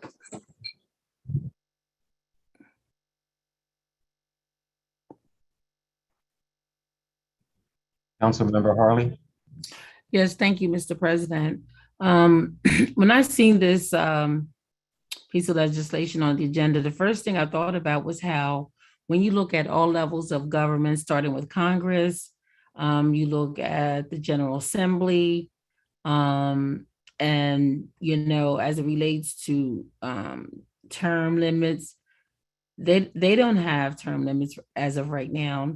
And when you think about the level of topics that concern Americans for Congress, Delawareans for the General Assembly, when you think about Social Security, you think about housing, medication, transportation, education. I'm talking about some heavy duty topics that truly impact our citizens. So you're talking about these particular legislators that don't have term limits. But when you think about city council, for the most part, we make sure that people are safe, their houses should not be falling down, that they have good, clean running water, etc. And yet we're considering, having term limits, for the things that, the levels of authority that we have versus the state and versus the federal. And to me, personally, that makes absolutely no sense for us to send down to Dover to ask them to do something for us that they don't even have in place themselves. As it relates to term limits, other than 2 members of this council, everyone else is pretty much new, haven't been here for a long time, don't know about the old way. It's only two members of this council currently that know the old way. Council member Congo and Council member Walsh. Other than you two, all of us are new, and we don't know about the old systems, the old ways, and the old way. So we're just getting started. Most of us, we've been on for 1.5 terms, and hey, there's a lot to learn. There's a lot that can be done. And I feel as though that the residents should make that decision in terms of who gets in these seats, and whoever feels as though that their time is up, they don't have to run again. They can work with other individuals to help them to get in these seats. So there's more than one way to make that happen, to get more people involved, than for us being the low-hanging fruit as it relates to legislatures, to limit our terms. The only branch of government that would have term limits, that just does not seem right, don't feel right to me. And again, most of us are just getting started. So I will not be supporting this legislation. Thank you. Thank you. Councilmember Johnson.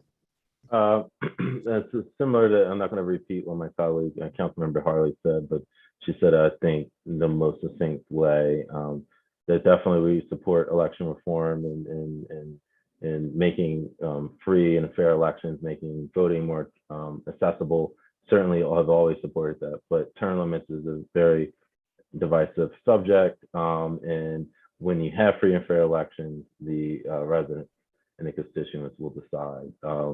If sometimes a member may hang on a little bit too long, then voters will let them know. But sometimes you'll have a Dianne Feinstein who is 86 years old and still delivering for her district, and her time is not up yet. So it varies across the board from the federal to the local level. Again, I think the voters are the best to decide, and we shouldn't predetermine, because we already have term limits on executives, which I think is appropriate. But for legislators, since we represent the people at the ground level, I think the voters are best to determine. Thank you. Councilman Mills. Yes, thank you, Mr. President. I kind of echo my colleagues. I believe that the community is the one who sets the term limits, and I don't think that's something that councils try to overstep and take the power out of the hands of the community. So on election day, they set your term limit. So I also would be not in agreement with this piece of legislation. Thank you. Thank you, Councilman Field. Yes, I echo the sentiments of the others. I say leave it to the voters. If the voters like the job that somebody's doing over the course of many terms, they will vote for them to come back and continue to serve.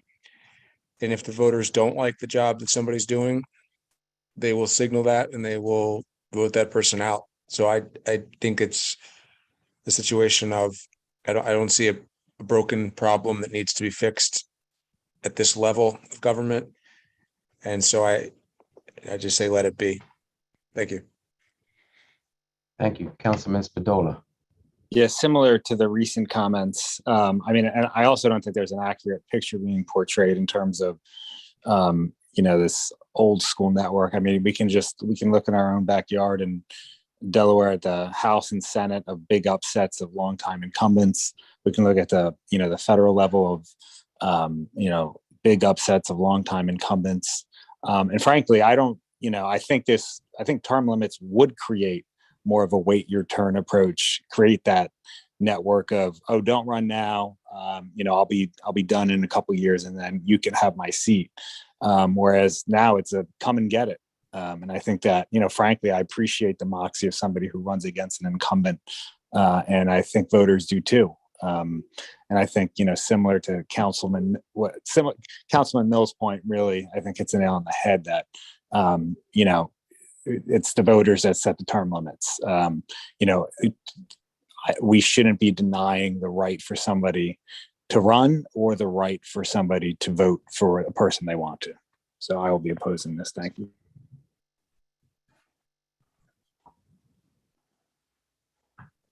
Yes, I will be supporting this legislation. I don't think that we can say it's okay for the administration or the mayor to not be able to run, for the mayor to have term limits, but not for council. If it's in the voters' hands, we should be okay with leaving it in the voters' hands. So I think we're kind of contradicting ourselves to say that it's okay for the administration, okay for the mayor, but not for us. I don't really see where they go hand in hand. So I will be supporting it. Council Member Gray. Thank you. If Delaware had referendum votes, which I don't think we have, then maybe we would find out what the public wants, because I know a lot of public that would like term limits. They would like to see a different council every couple years. They want a variety of experienced persons of different disciplines to be on council. But we don't have referendums, so we really can't get a vote from the public to see how they feel. I strongly believe in term limits. It's unfortunate that other jurisdictions and higher governmental agencies don't have it, but that doesn't mean we couldn't start. And believe it or not, I don't think many people are willing to give up their seat and vote for term limits. So that's the reason we can't move forward. Most people are thinking about themselves and their career. So that's all I have to say. Thank you.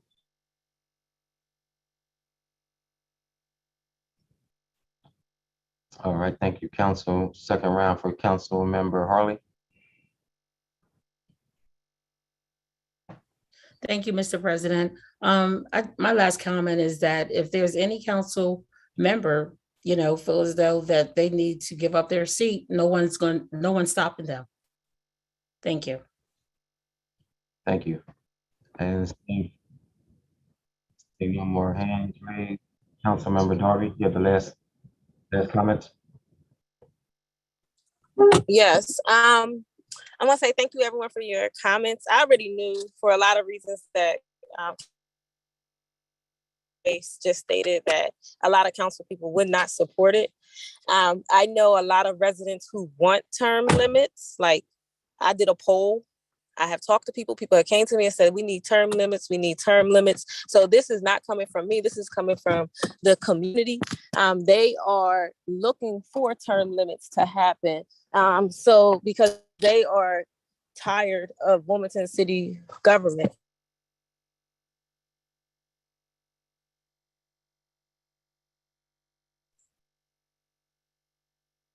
They want new people, and we can sit here and act like it is not an easy system to navigate at all. You have to have money, and we can sit here and say we're new or whatnot. All of y'all are related to each other in some way, or went to school together with each other.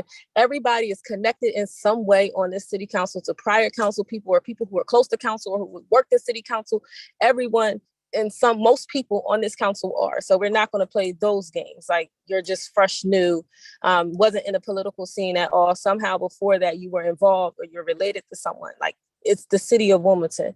Everyone is related to each other or went to school with each other. So it's not a fair system as someone who is not related to anyone here. And coming into this system was hard to navigate. And there is a very unfairness to it. And you have to be a fighter and willing to win, like myself, to be able to get into seats like this. So I just want to say, I knew it wasn't going to be supported. I knew term limits weren't going to happen because council doesn't want it, but the community wants it. So this was a community legislation who wanted term limits for city council. Thank you. Thank you. Clerk, please call for the roll. Councilwoman Gray, Yes. Councilwoman Darby, Yes. Councilwoman Harley, No. Councilman Johnson, No. Councilman Field, No. Councilman Mills, No. Councilman Spadola, No. President Congo. Yes. 3 yeas, 5 nays, and 5 absent. Declare defeated.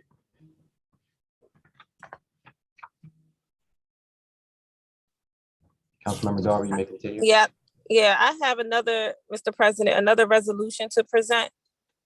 Resolution 22-043, Agenda 0196, whereas 15 Delaware C 6101, the Constitution of the state allows means by which those losing voting rights from felony convictions can have them reinstated. And whereas 15 Delaware C subsection. I move this resolution be received, recorded, filed, and adopted by a yea and nay vote.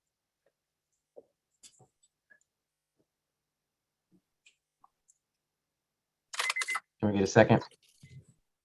Second.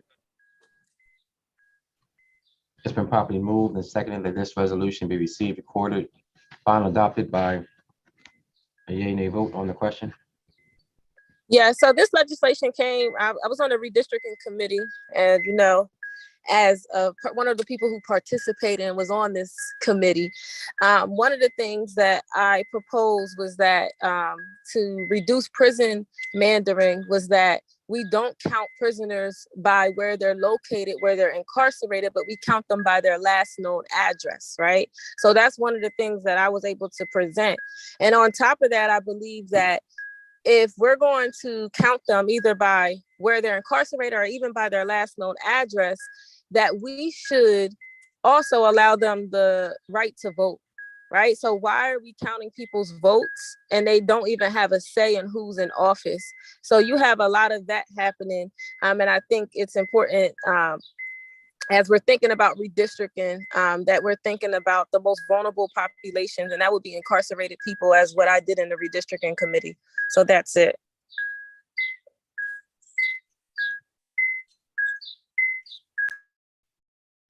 Thank you. Councilman Johnson. I would like to be added as a co-sponsor. This is something worked in the justice field of. I've worked on similar legislation at the state level, and unfortunately, it just has not really gained traction. It's very controversial, but some states have it where you're fully enfranchised, even if you're incarcerated. I think maybe if we did have a higher population of incarcerated individuals, we might see some of the justice reform, police reform that city council has pushed. We might see that pass, and I just think it's out of a sense of fairness. If you're just in holding, you should be able to vote. So I'm certainly in favor of it. Thank you, Councilman Spadola. Thank you. I won't be supporting this. I looked at the Department of Corrections fiscal year 2020 annual report just to see who was in jail. If we're talking about giving those people the right to vote, 10% are in there for robbery, 12% are in there for murder or manslaughter, 10% are in there for rape, 40% are in there for violent felonies. So the most vulnerable population is not those people, it's the victims they created. Okay. I know we have a tendency sometimes to romanticize criminals and think they're all hapless victims, but remember, they're creating victims, and we should center the victim's voice in this conversation. Thank you. Thank you. Councilmember Gray. Thank you. Considering I come from criminal justice, I'm definitely not advocating for criminals or advocating or letting them off for the crimes they committed. But as we all know, one mistake shouldn't determine your life. And many of them are in there for multiple mistakes and multiple crimes. So I'm not saying that most criminals have only committed one offense, but I do think you need a second chance. In most states that advocate allowing convicted felons to vote, there is a process. They just don't let them out the door and say, now you can vote. Sometimes there's a proving time period of 2 or 3 years where they have to remain crime-free. Usually they require you to pay all of your fines and costs, which can be a detrimental aspect of that. So I think at some point we need to look at allowing these people to regain some of the rights of their lives and let them vote. Thank you.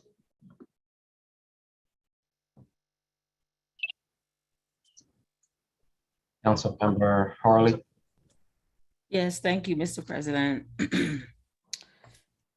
So when I think about this legislation, I do believe that individuals do deserve a second chance, and especially depending on the crime.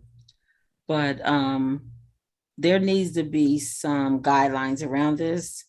I'm going to support it from the perspective of reestablishing voting rights for prisoners, but for those prisoners that commit certain types of crimes. For an example, a person that is in jail for murder for life, like how would that benefit anybody? So I don't think it should just be a general, if you're in prison, you can vote. I do feel as though that there should be categories, those that really are trying to improve, wanting to come back into society, to be, law-abiding citizens. So I'm going to support it from that perspective. Of course, Dover, will look at this and they will make some decisions. But I'm more interested in the process if this ever was approved, where City Council had any kind of input in this. I think that it should be levels to this. I don't think if you murdered someone that you should have a right to vote. So it's levels to this, and I think it's very general right now. So I'm supporting it from the perspective of those that have maybe lesser charges that are in prison versus those that have committed some very serious crimes. Thank you, Mr. President. Thank you, Councilmember Mills. Yes, just a point of clarity, Mr. President. It said voting rights, reestablishing voting rights for people in prison, but we're speaking about them in the community. So I was just trying to understand which group are we talking about? Because it's already, they can, once they're off probation, completed all the requirements, some of those can regain those voting rights automatically. So I'm not really sure which group are we talking about actually in the prison? Okay, we'll see if we'll allow council sponsor to speak to that. Yes, if you if you read the resolution, it's about incarcerated people. Right, people who are incarcerated, like in prison, like if you read it.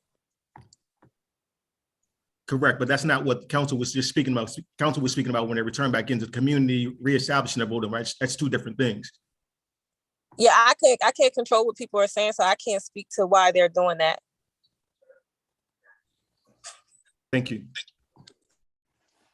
All right, thank you. Now, I will be supporting that. Let's not forget that a lot of people are incarcerated because they can't afford bail.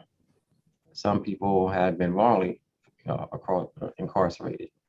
I just think that this would really be a game changer in how we try to rehabilitate, and we expect rehabilitation from those who are incarcerated. And let's not forget that taking away someone's voting right, it was done purposely and intently to disenfranchise a certain population. And most of the time that population looks like me. So I am going to support this 100%, and I would like to be added as a co-sponsor. And sponsor, do you have any final comments? No, nothing at all. Thank you. All right, clerk, please call for the roll. Councilwoman Gray, Yes. Councilwoman Darby, Yes. Councilwoman Harley, Yes. Councilman Johnson, Yes. Councilman Field, Present. Councilman Mills, Present. Councilman Spadola, No. President Congo. Yes. 5 yeas, 2 present, 1 nay, and 5 absent. Is that 5 adopted? yeas, 5 yeas, Hmm. 2 present, 5 absent, and 1 nay. Declared adopted? It's defeated. You defeated, got okay, 5, yeah, alright. you got 5 absent. Okay, all right, thank you, Duke. Mhm. Declared defeated. Mr. President, I have a resolution to present. Resolution 22-044, Agenda 0197, whereas City Charter Section 2101 establishes the election for all 13 members of City Council at every general presidential election cycle, resulting in the wholesale turnover of the City Council every 4 years. And whereas staggered terms of council of terms I of move this resolution be received, recorded, filed, and adopted by yea and nay vote. Second. It's been properly moved and seconded that this resolution be received, recorded, filed, and adopted by yea and nay vote on the question. Yeah, so this legislation would allow for, well, it would not allow for all of City Council to be up in 1 year at the same time for all 13 of us. Well, actually, the mayor and the treasurer, but this is specific to council. It won't allow for all of us to be up in 1 year. It would stagger the 4-year terms. So maybe half of us would be 2024 and the next people will be 2026, right? So we would, exactly how that looks, we'll decide as a council on the staggered piece. But this just allows for us to be able to have that option to do staggered elections. And that's all I have. Okay, seeing no hands raised. Clerk, please call for the roll. Councilwoman Gray, Yes. Councilwoman Darby, Yes. Councilwoman Harley, No.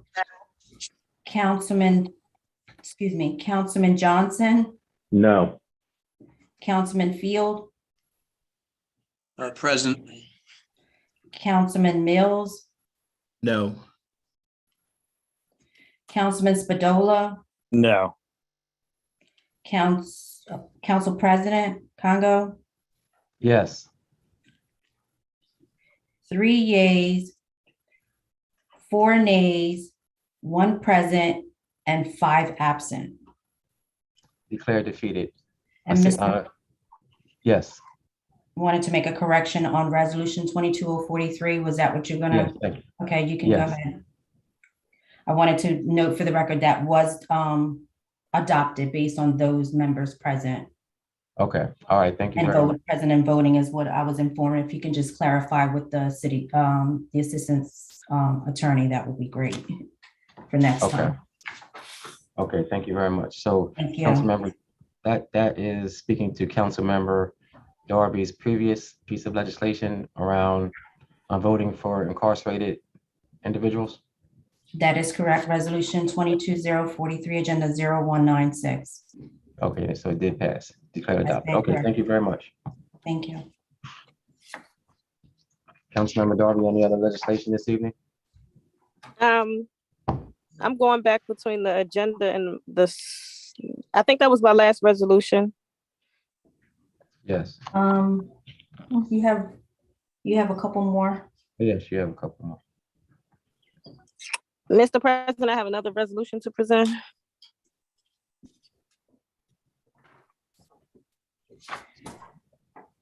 Resolution 22045, agenda 0198, whereas Title 29, Chapter 95 of the Delaware Code sets forth the regulations regarding real property acquisition and makes provisions to ensure that eminent domain proceedings are used for limited defined public use, and whereas research, including a briefing report published by the U.S. Commission on Civil Rights, I has move this found that the resolution. I move this resolution be received, recorded, and filed and adopted by yea and nay vote. Second. It's been properly moved and second that the resolution be received, recorded, filed, and adopted by yea, nay vote on the question.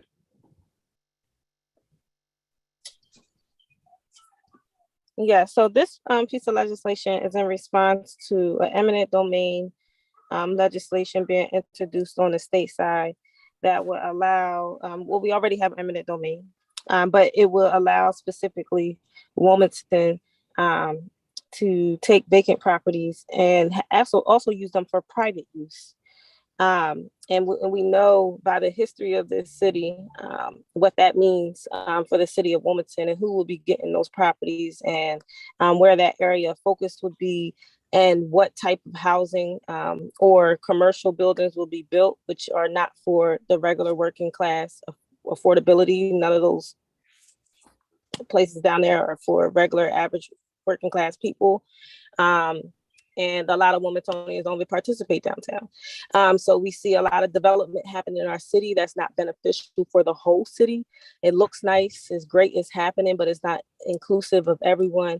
So I think eminent domain is just another tool or tactic that is going to have a negative impact on poor communities, on Black and brown communities, where they're able just to take vacant properties and transform them into spaces that the community that lives there won't even be able to use. So that's what I think the intention is behind the eminent domain and why the city and the mayor administration is pushing so hard to have eminent domain passed this year by a state representative who got in late in the year in the game and who said that they weren't going to pass any legislation this year. All of a sudden they have an eminent domain legislation pushing it for the mayor administration. It just doesn't seem like there's good intent behind it. And I don't feel like there's a need for it right now.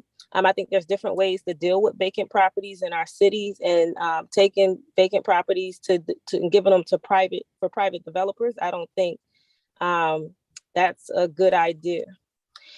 But yeah, so that are my thoughts.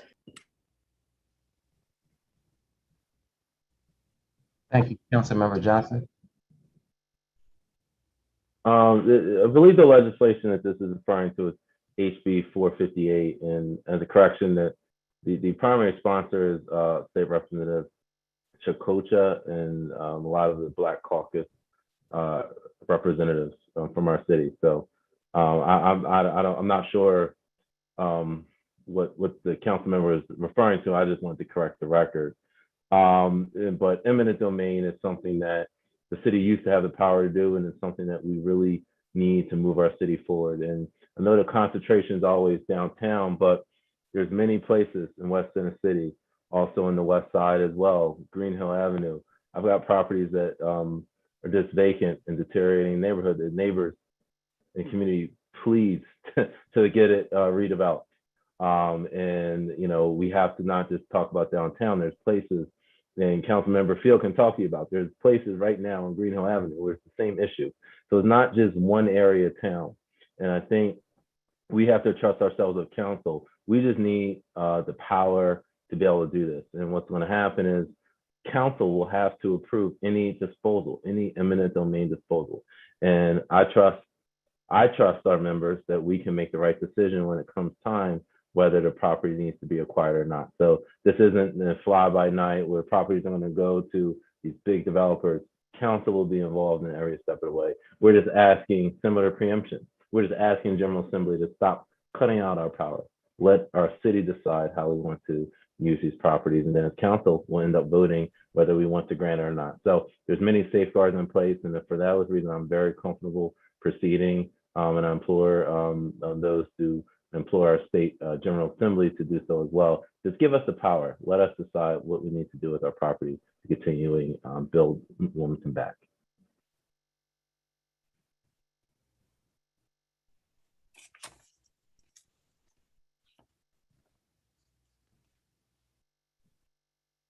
Thank you, Councilmember Gray. Thank you, Mr. President. I think I need to make some clarification. We currently have an eminent domain law. It is on the books. The problem is the new law states that they can declare eminent domain based on community development, which to me is a relatively nebulous and arbitrary term. It is correct that they inserted in there that council would have a vote on what they determined, the administration determined that they were having eminent domain over. But we have one. It covers abandonment, it covers dilapidated, it covers violation of city code, L&I. It covers all the areas that we're concerned about. There's one on the books. The one thing it doesn't have, and they even passed a second law to clarify that it's only for community, it's only for deteriorated, abandoned properties. And what is trying to be interjected is for community development, that they can declare eminent domain if they want to develop a community. And I don't trust this council to be discerning enough to determine that the community doesn't want those changes in their community. I think it's more of the property will be made available for developers to change or to develop. So I keep stressing that maybe you need to go to the law. I sent out an email to most council members that states the current law and the one that's being proposed. And the administration has not confirmed that the current bill that's posed, that was sent to me by a senator, is the bill that is downstate. They keep giving us what they're going to do, but I have not seen the bill. And from my understanding, I don't think any other council members have seen the actual legislation that is being proposed. Thank you.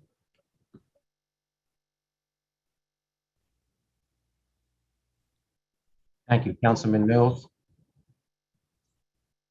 Yes, thank you, Mr. President.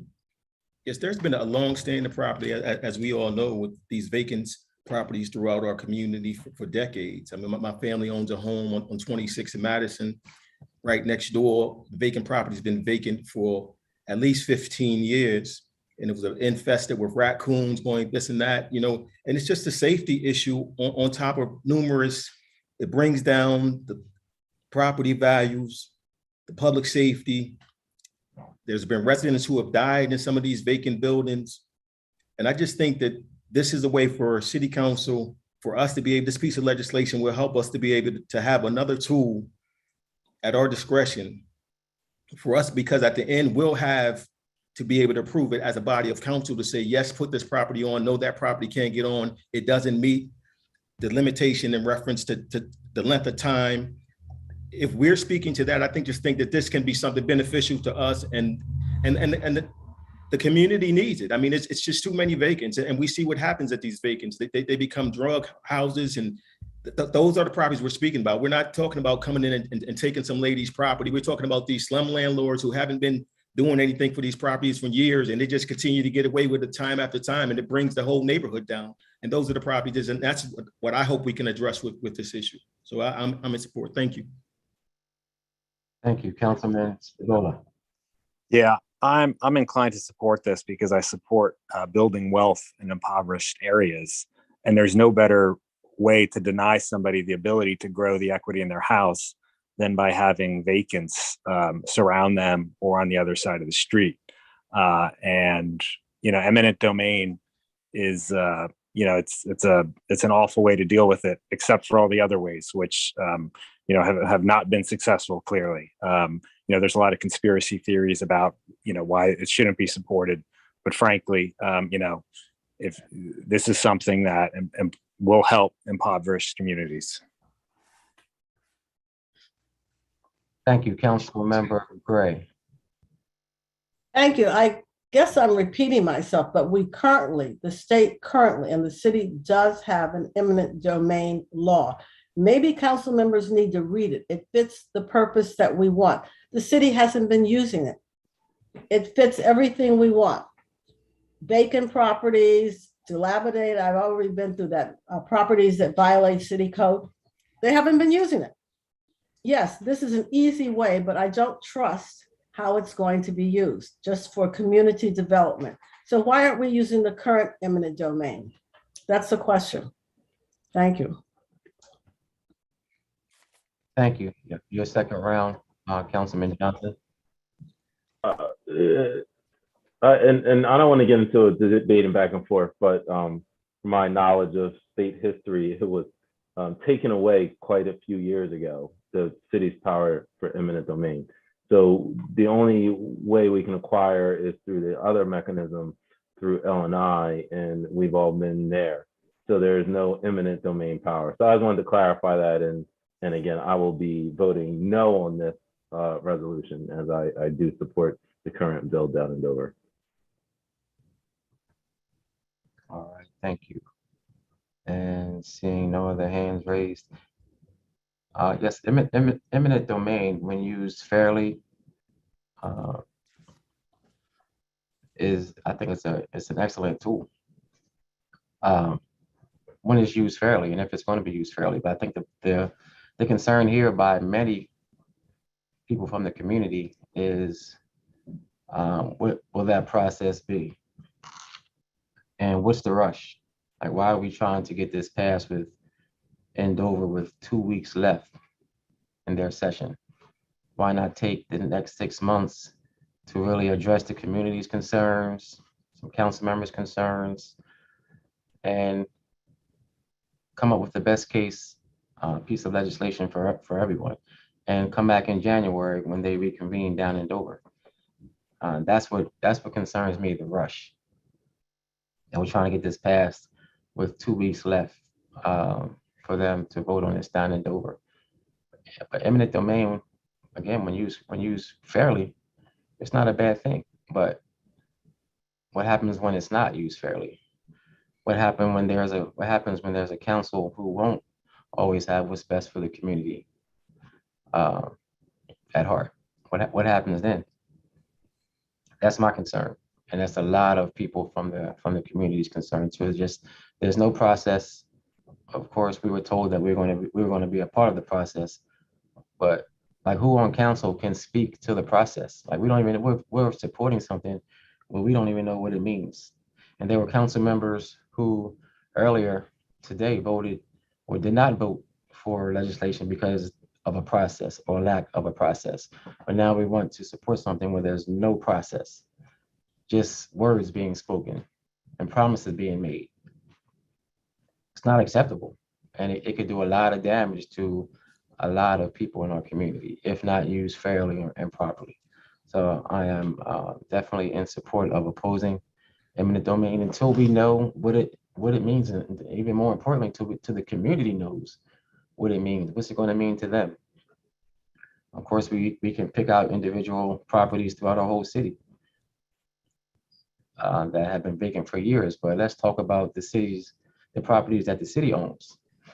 Let's talk about those vacant properties. Yes, I'm definitely going to support this piece of legislation just because of the lack of process. It's being rushed. I just think we need to come up with a better plan where everyone sits around the table, and especially the community. Dover is not even giving the community an opportunity to speak on this. And from what I heard, that's something that normally happens, but that public comment was taken out.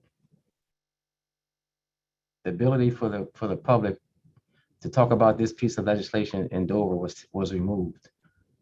So that should be an eye opener for a lot of us here on council. Why was that done?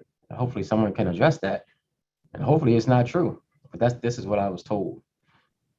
So I'm not going to repeat myself, but again, I want to thank Councilwoman Darby for sponsoring this piece of legislation. Councilmember Spadola for your second round. Thank you, Council President. I misspoke earlier. I support the bill in Dover, not this bill that opposes that bill, to be clear. Thank you. Thank you. Councilmember Harley. Oh, yes, Mr. President. So without being repetitive of what a number of people have said, it's definitely a catch-22. And the reason why I say that is, one, I share with the mayor from the first time that he presented it to me, it seems like only a month ago, that I'm just not comfortable with this. Just seems like this ramshot kind of feeling of getting this legislation passed. I think that if we could have the time to digest it, talk about it, allow us to talk to our constituents about it, Just give us the time to do our due diligence. I don't feel as though that we are being given the opportunity through this rushy type process here just because General Assembly is going to be going out of session. To me, that's not a good reason for us to have to think about voting on this right now. What's the difference in right now and 6 months when they come back into session? I think in January? Do I think this is a good tool? Do I think that there are properties throughout the city that this tool would help clean up our city and improve some of our neighborhoods? Because I have the tale of both within the 4th district. Okay, but the majority of a lot of the blighted houses are really over on the west side, up and down 2nd Street, Harrison Street. So most of them are not in the 4th district. Let me make that clear in terms of a lot of these properties that have been blighted and have been just basically vacant for years and years. And I'm also in support of using some of the laws that we already have on the books. We went back and forth regarding the housing bill, having a review board to bring these landlords in. I don't think we've even utilized that process. And that's one. Councilmember Gray talked about a bill that's already, not a bill, we have legislation that's already on the books that could address this. So am I in support of us cleaning up some of these vacants? Absolutely. Am I in support of us just not fully understanding 100% how this is working and ready to just says yes? No, I'm not in support of that. If we can push this out to January, give us time to think about it, understand how it's going to work, and get rid of some of the what I would call unintended consequences, because there are unintended consequences, that come out of this legislation sometimes, and case in point, the bumping rights. We were told all these good reasons why we should vote for bumping rights, just to find out there has been a lot of unintended consequences that have been negative. So for that reason, I want to say that I will support this because I think we just need a little more time to hash this out. Thank you, Mr. President. Thank you. And seeing no more hands raised, I will return to the sponsor. Yes, no, I appreciate everyone's comments on this. There's just a few things I want to address. I think it's being pushed now because there's a lot of development happening throughout the city, in Southbridge, over East Side, over West Side. There's a lot of development happening in areas where there's a lot of vacant or blighted homes. And I think it's important to address that. But as some people have said, I don't trust our council or administration to make that decision, and that the community would be involved in that process, as they're not being included now. And I just think it's too rushed. I think we can work something out, because maybe I might be in support of eminent domain if the development that happens, a certain percentage of it is for affordable housing. A certain percentage of it is for businesses that everyday people use, not an expensive restaurant that's $100, $50 a plate. Like, we need to think about the people who's been here. And then someone else said that development helps impoverish neighborhoods. I have not witnessed development that benefits impoverished neighborhoods, specifically here in the city of Wilmington. Or if you look at any big city where there's development, people get pushed out. And when people get pushed out, they also, the community changes what it looks like. And we see that currently. So the people, we can play like it hasn't, but we know communities have changed and they look different. And we know certain communities are going to look different in about 5 to 10 years based on the development that's happening. So based on the history of our city and the development that we do, I do not see it helping the community that lives here, the community that has been here, specifically the poor people who live here, and Black and brown communities. I do not see development helping them. I don't see how developing a seafood crab place down there that costs $50, $60 a plate benefits anyone who lives in my neighborhood. We don't see that living here. We don't see Riverfront benefiting us over here. It's not happening. And I think it looks good. It's cute. Enjoy it. Whatever you want to do down there. But it does not, let's not have that false narrative that development that happens downtown in the Riverfront somehow uplifted people out of poverty on this side of town. It did not. So I just want to put this off for a vote.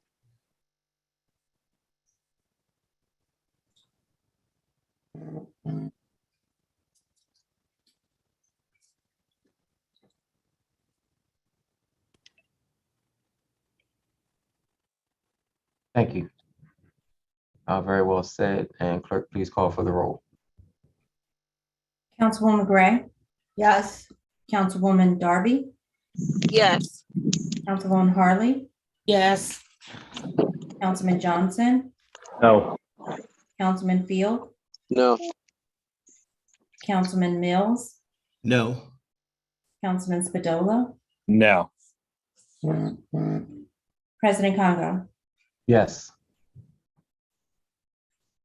4 yeas, 4 nays, and 5 absent. Declare defeated. Mr. President, I have another resolution to present.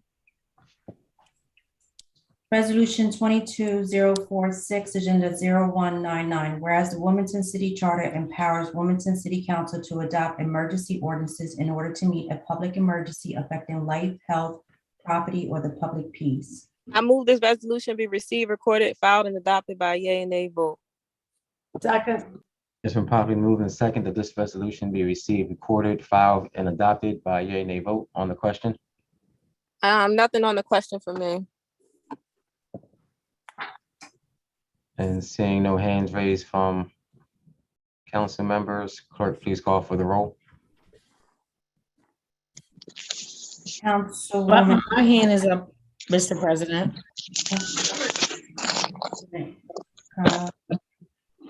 Is it not showing?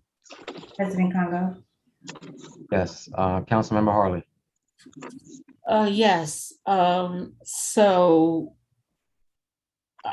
I'm trying to understand what is the intent behind this legislation. Any other council members have any concerns before we return to the sponsor? If so, please raise your hand. If not, sponsor, please.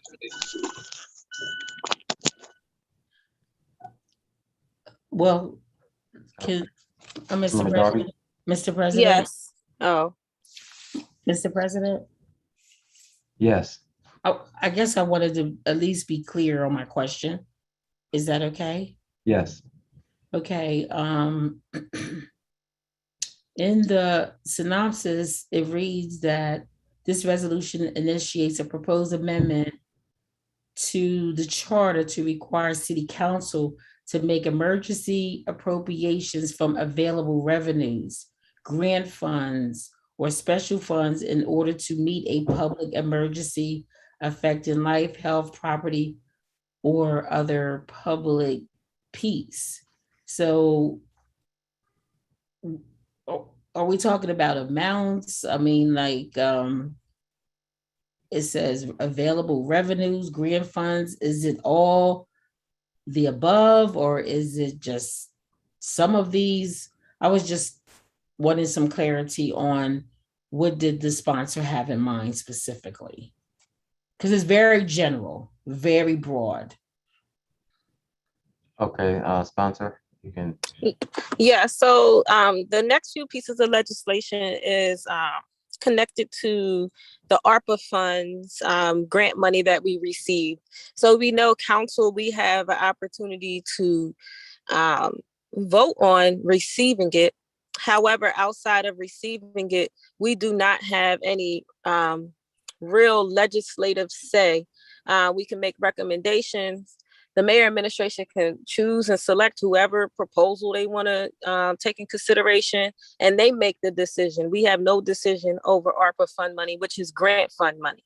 So this piece of legislation and the next few ones adds in the grant, us having authority over being able to use grant funding, grant money and being able to vote to use it for different things. So I don't know if that answers your question. I don't really know what the question was, but it lit all of those things listed or were already listed. We just added grants to it. Oh, well, the underscore for me was, it says to make emergency appropriations. Emergency is the key there. Yeah, so there's other pieces of legislation that addresses, it's like 4 of them that's all working together. And this was talked about in the committee twice already in the finance committee. Thank you. All right, thank you. Clerk, please call for the roll. Councilmember Gray, Yes. Councilwoman Darby, Yes. Councilwoman Harley, Yes. Councilman Johnson, Present. Councilman Field, No. Councilman Mills, Present. Councilman Spadola, Present. President Congo. Yes. 4 yeas, 3 present, 1 nay, and 5 absent. Declared adopted.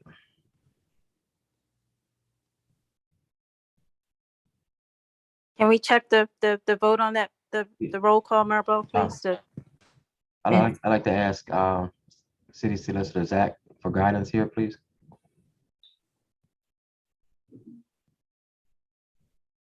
Good evening, President. So, and Maribel can ask you to repeat. I heard 4 yeses Correct. out of 8. So it would not pass. Okay, it's defeated. Okay, thank you. Right, that's correct. 4 yeses, 1 nay, 3 present, and 5 absent. Okay, thank you. Declared defeated. Thank you. Councilmember Darby. Yeah, Mr. President, I have another resolution to present. Resolution 22047, Agenda 0200, whereas the Wilmington City Charter requires Wilmington City Council to adopt an annual operating budget ordinance and make certain appropriations of revenues and special funds. I move this resolution be received, recorded, and filed and adopted by a yea and nay vote.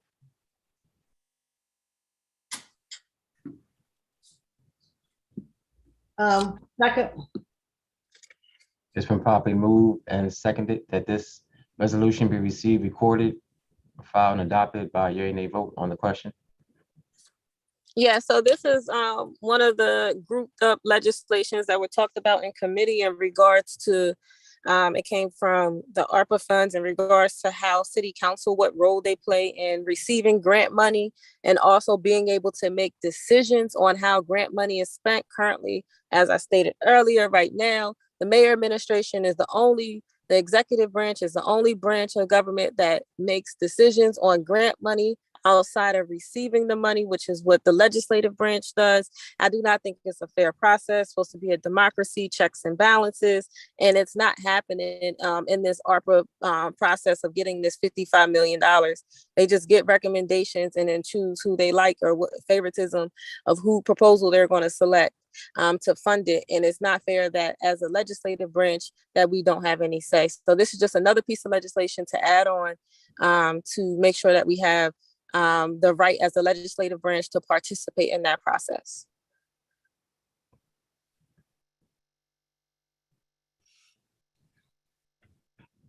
And if any council members have any questions or concerns, please use the raise hand feature. Councilmember Gray.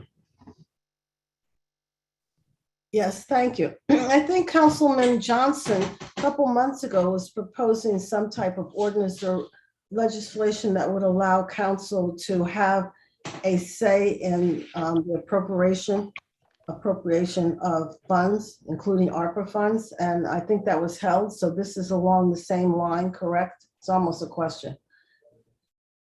Am I able to answer?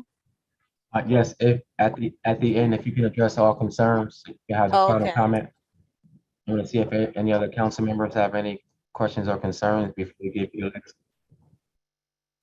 Any other council members, please use the raise hand feature. Yes, I would definitely be in support of this. I just think that it makes sense that council would be able to be a part of choosing the disbursement of those funds. I just think it makes sense. It's pretty cut and dry. So if no other council members have any questions or concerns, I will return back to the sponsor. Yeah, so the original, so I had made the request and then I was told that another council person is already working on legislation to allow for city council to have more authority or say in how grant money is spent. And that was, as you mentioned, Councilmember Gray, Councilmember Johnson. It went on the agenda and then all of a sudden it wasn't there. Right. And there was no explanation to why it was removed. And I thought, and I had my speculations to why, but only Councilmember Johnson can answer to why he removed it from the agenda. But I thought it was important to keep it moving on and get it onto the agenda because this is something that needs to be talked about, something that needs to be discussed. Even if people don't agree or the majority don't agree, I think it's important to note that the community sees that we are fighting for a balanced government to happen and for decisions not to be only on one government on any grant monies, but right now we're talking about ARPA funds. So I can't explain why it was removed or why Councilmember Johnson didn't decide to move forward with it. But I thought it was important to do it as we're in the middle of spending grant money and we don't have any legislative say.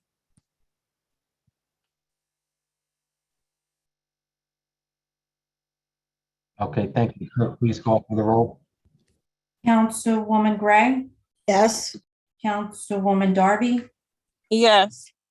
Councilwoman Harley, Yes. Councilman Johnson,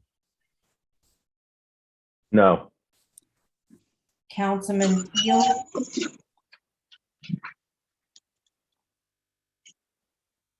Councilman Field, No. Councilman Mills, Present. Councilman Spadola, Yes. President Congo. Yes. 4 yeas, 5 yeas, 2 nays, 1 present, and 5 absent. Declared adopted. I have another resolution to present. Just a moment.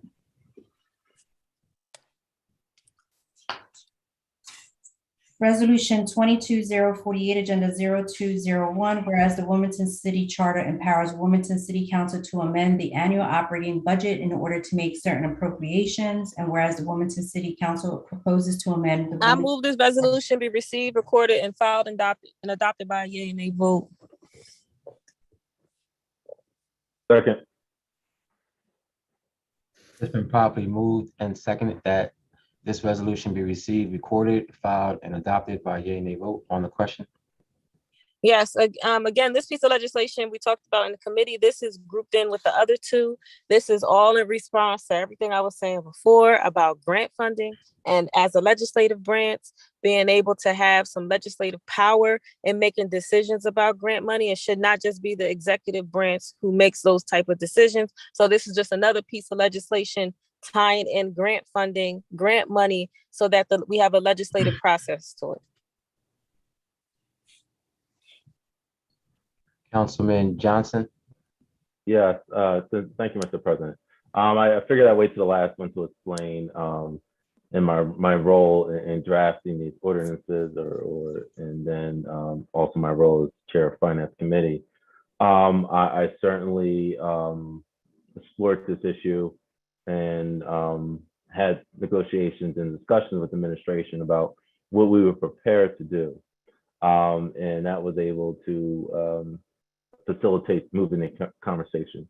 And the main issue was that obviously this would not be retroactive, so this would only be prospective. So actually it would only come into play in the future if we got additional federal funds regarding to ARP. And the concern I had to I had to mull over, and as we all on council have decided that there's still $55 million on the table right now that I need to get to my community. And if I made the decision as the chair of finance that at least I wasn't going to take part in trying to go all in an all-out war, because we could just have $55 million taken from us on council. And so as you've seen the budget negotiations, we were able to get more allotment. We continue to negotiate. Again, this is more behind the scenes fat baseball, but there was an understanding that council would see our needs met.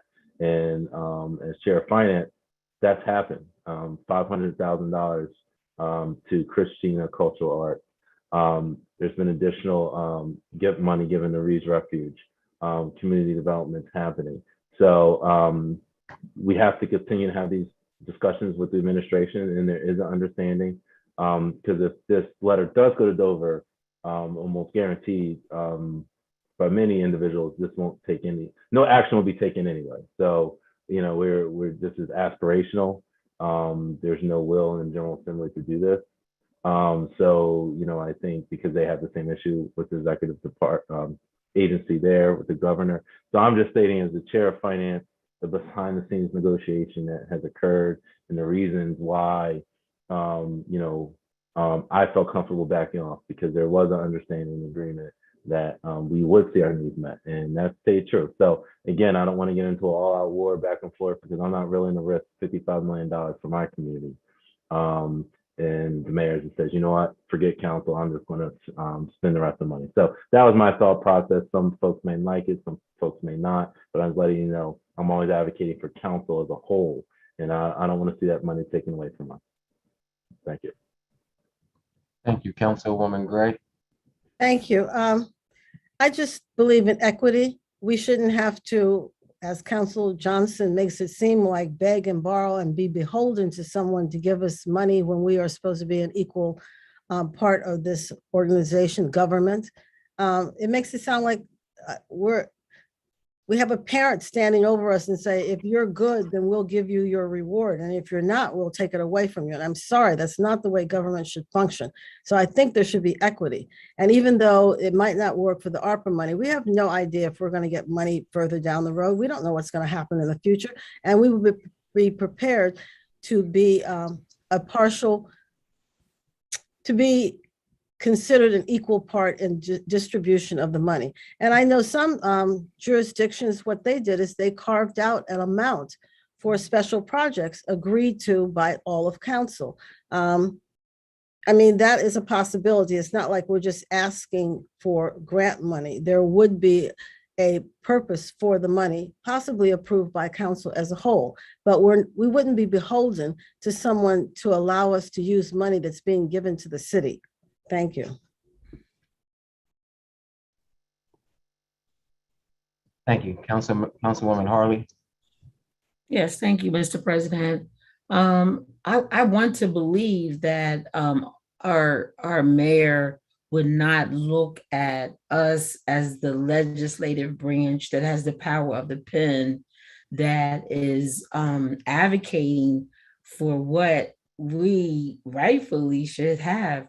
I don't think that, and definitely wouldn't want to think that passing this legislation has any ill intent or any negative intent towards the executive branch at all. When we learned that the reason why we were not equal partners, with the ARPA funds, I feel as though we're just making a wrong right. And we're the branch to do that. The executive branch, it's not within their power to change and to make that difference. So I just want to say, for the record, I want to think that our mayor would continue to work with us respectfully, will continue to work with us and see us, as working together and continuing to move our city forward, and not this being a move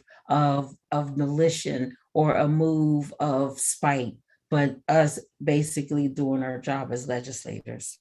Thank you, Mr. President. Thank you. Yes, I couldn't agree more with what you just said, Councilman Harley. I think it's unfair for us to, for council members to even put in the on our airwaves that the money could be taken away.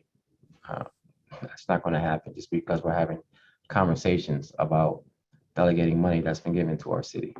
So again, I'm going to support this, and I will go to Councilman Johnson for your second round. Yes, again, and I wasn't, and again, I was just trying to inform this council of this, some of the negotiation that happened. Again, it's always a give and take. I don't fault anyone for voting for it or for not voting for it. I truly don't. And I truly believe we are a co-equal branch of government.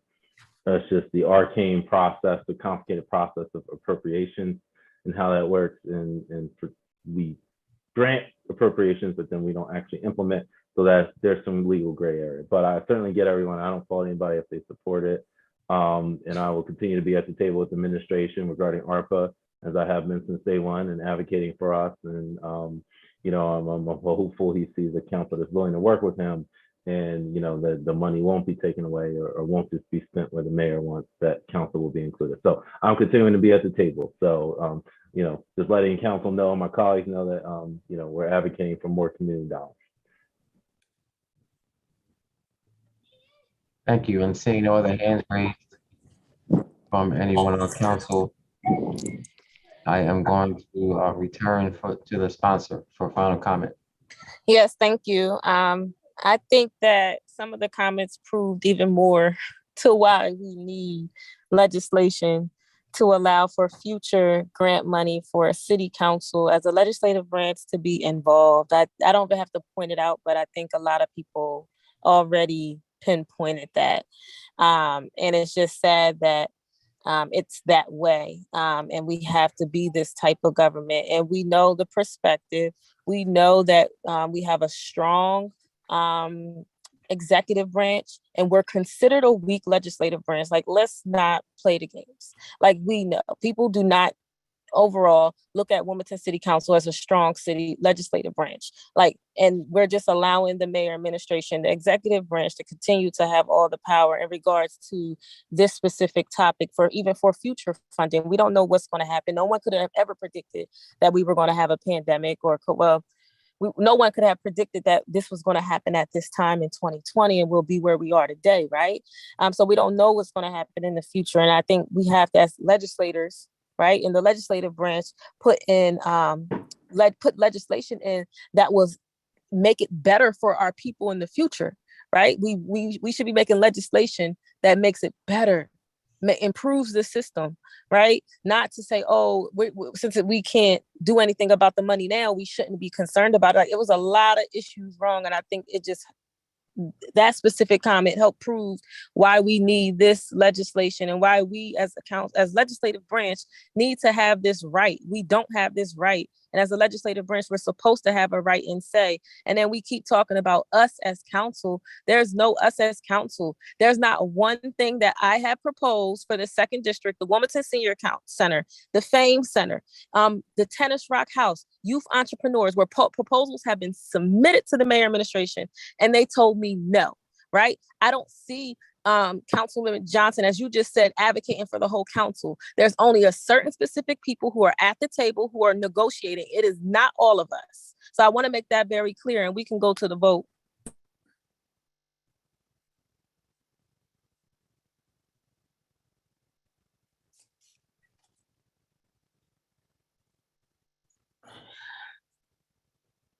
Please call for the roll. Thank you, Mr. President. Councilwoman Gray? Yes. Councilwoman Darby? Yes. Councilwoman Harley? Yes. Councilman Johnson? Present. Councilman Field?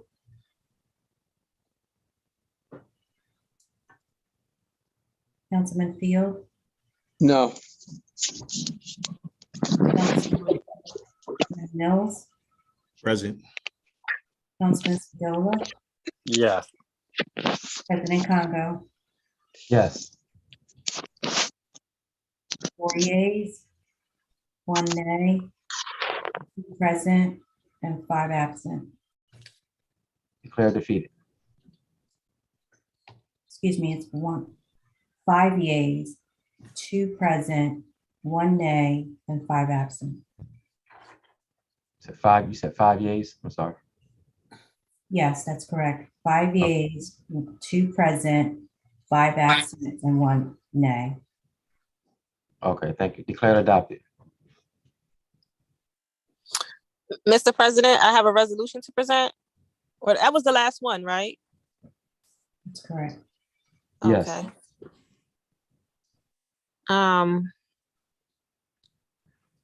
Moving to Council Member Oliver, who asked to be excused. I believe Councilman Spadola, you're going to present on her behalf. Thank you. I think Councilmember Johnson, are you prepared to do so since you co-sponsored it? Okay. Yes. Yeah. So, Mr. President, I have a resolution to present on behalf of Councilmember Oliver.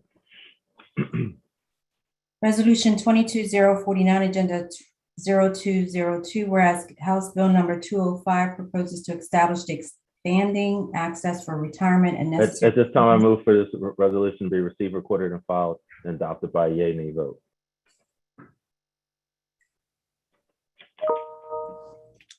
Need a second, please? Second. Second. It's been properly moved and second that the resolution be received, recorded, filed, and adopted by yea, nay vote on the question. Good evening, Council. This is a resolution that has my strong support. I know Councilmember Oliver is actually sponsored and supported by State Treasurer Davis. It is expanding access to retirement and savings programs for different public assistance programming and employers that don't offer retirement saving plans. So such as our barbers, our beauty salon, makeup artists, those kind of industries where they don't have savings plans. So it's just enabling the state to implement those programs. I think it's a very good piece and much needed in the city of Wilmington. All right, seeing, okay. Councilmember Harley. Yes, thank you, Mr. President. I had emailed Councilmember Oliver, I don't know if she received the email or not, to be added as a co-sponsor, and I'm not looking at the original piece of legislation in front of me, because I think this is a good piece of legislation. I actually had the opportunity to hear State Rep Lambert talk about this legislation, and just hearing him talk about it and the benefits that will come out of it, I was pretty impressed with what he had to say about it and the intent and the benefits that will come out of it. So I would like to be added as a co-sponsor to this legislation. That's all I have, Mr. President. Thank you. Any other council members have any questions or concerns? If not, does the sponsor have any final comments? Yes, thank you very much, Councilmember Harley. I did forget to mention, last but not least, State Rep Lambert, who has been a champion for this for over a year now. So I hope everyone supports this. That's for roll call vote. Councilwoman Gray, Yes. Councilwoman Darby, Yes. Councilwoman Harley, Yes. Councilman Johnson, Yes. Councilman Field, Yes. Councilman Mills, Yes. Councilman Spadola, Yes. President Congo. Yes. 8 yeas and 5 absent. Declared adopted. Councilmember Harley. Yes, Mr. President. I have a resolution to present. Agenda item number 0203.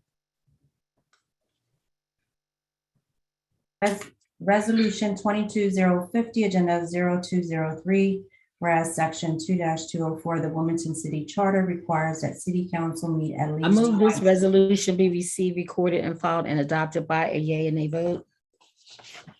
Second. It's been properly moved and second that this resolution be received, reported, filed and adopted by a yea, nay vote on the question.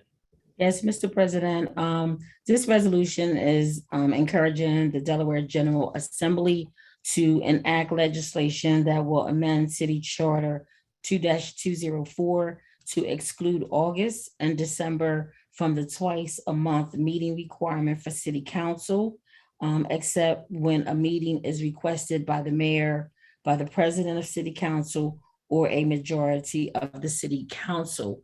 Currently, it's in our charter that City Council meets twice a month. And in the month of August, when we tend to have our breaks, a lot of times because it's in a charter that we have to meet, sometimes we're coming back to meetings where we're voting on a stop sign, or we're voting on getting a roads paved, but simply because it's in the charter that says that we meet twice a month. So this legislation is asking the General Assembly, and I do have a couple sponsors down at the General Assembly that said that they would support this and push this forward, so that during the month of August, we're not under that twice a month mandate, and in the month of December, we're not under that mandate. Okay, thank you, Councilmember Gray. Yes, thank you. I definitely support this legislation. Our break is in August, and I always wondered why when we came back, we had 2 meetings back to back. And that's the time when most parents are preparing their kids for school and kids are going off to school. I mean, it's a very, very busy time at the end of August. And I wondered why we had 2 meetings back to back. So I think this makes much more sense for everyone. So I definitely support this.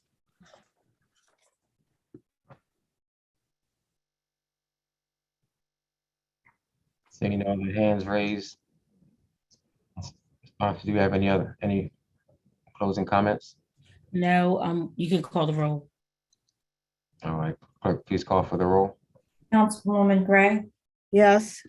Councilwoman Darby, Yes. Councilwoman Harley, Yes. Councilman Johnson, Yeah. Councilman Field, Yes. Councilman Mills, Yes. Councilman Spadola, Yes. President Congo. Yes, 8 yeas and 5 absent. declared adopted. Mr. President, I have a resolution to present, agenda item number 0204. Resolution 22051, agenda 0204, whereas House Bill number 25, an act to amend Title 15 of the Delaware Code relating to elections, provides for election day registration for presidential primary, special and general elections, and permits same-day registration at polling places for eligible voters who present appropriate documentation. I move this resolution be received, recorded, and filed and adopted by a yea and a vote.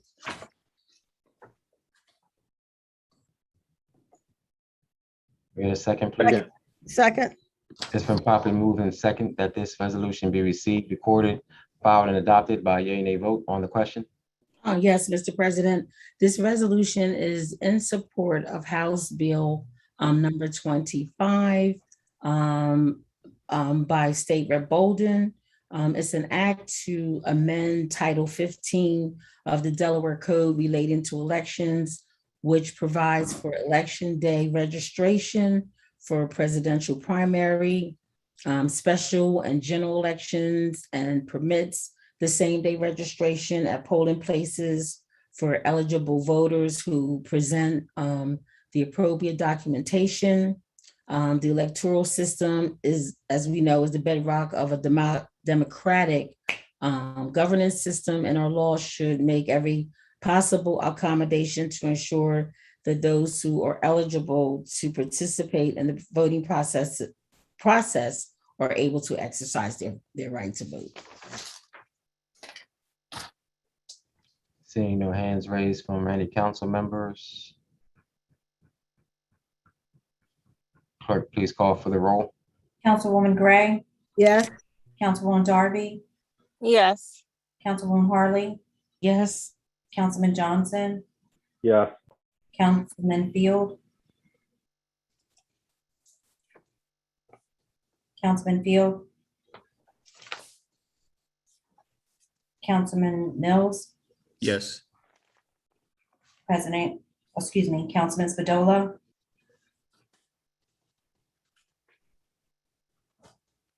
Spadola, President Congo. Yes. 6 yeas,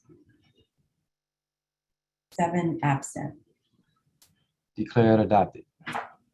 Mr. President, I would like to move this council to dissolve into a committee of the whole for the purpose of holding a public hearing on agenda number items 0205 and agenda number 0144. Second. It's been moved and seconded that the council dissolve into a committee of the whole for the purpose of holding a public hearing on the question.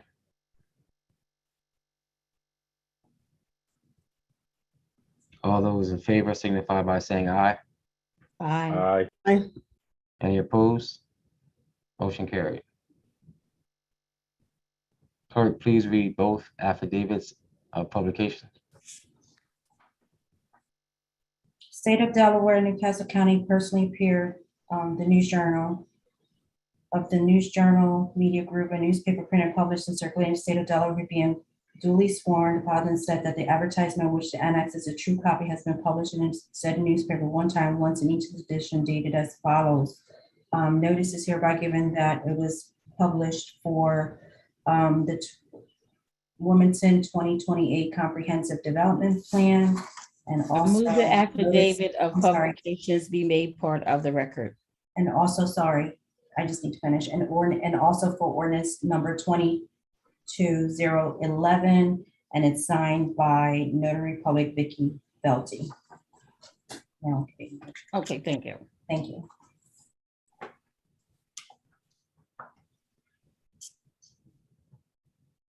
It can be moved now, Councilwoman Harley. Okay, I move the affidavit of publication be made part of the record.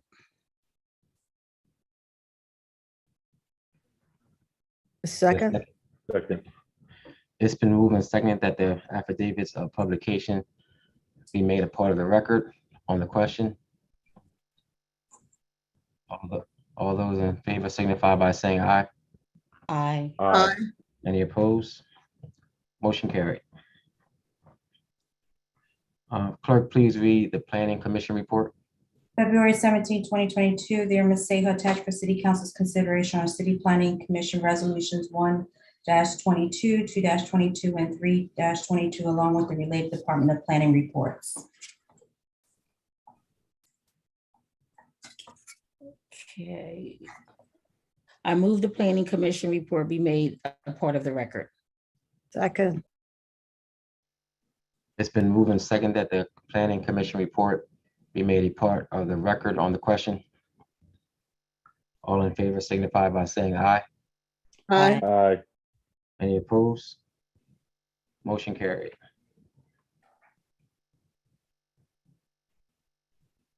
Would someone from the representative from the Planning Department who is present on Zoom to present their report? Please introduce yourself. Good, that's me. I'm Matt Harris with the Department of Planning. All right, thank you for joining us. Thanks for having me. Okay, should I just go ahead and present? Yes, please. Okay, so good evening. My name is Matthew Harris, and I'm a senior planner with the Department of Planning. I'm here tonight to present to you Ordinance 22-11, which is an ordinance to rezone 3 parcels of land located at the southeast corner of 4th and Shipley Streets from open space to C3 Central Retail. Additionally, I'm concurrently presenting Resolution 122, a proposal to amend the City of Wilmington Comprehensive Development Plan to amend the Midtown Brandywine Central future land use map to change the designation for Humboldt Park from Parks and Open Space to downtown mixed use. This request was submitted by Councilmember Harley to the city solicitor on December 2nd of 2021, requesting the rezoning and disposition of Humboldt Park. This evening, we are only addressing the rezoning. The disposition is a separate council process, which is also on your agenda. However, I'm only addressing the rezoning and the comprehensive development plan amendment before you this evening. So the rezoning and comprehensive development plan amendment were presented to City Planning Commission on February 15th of 2022 and was unanimously approved and introduced at City Council on March 3rd. This was also taken before the City Council Community Development and Urban Planning Committee on May 12th and was voted out of that committee. It should be noted that the rezoning of open space requires a 3/4 vote of City Council. So to give a little background on the history of Humboldt Park, the properties were previously used as commercial spaces until those properties were demolished in 1984. At that time, the properties were rezoned from the C3 zoning classification to open space for use as a plaza for Dell Tech. This plaza for Dell Tech was never really adopted by the students as the campus has several open spaces within the campus complex there.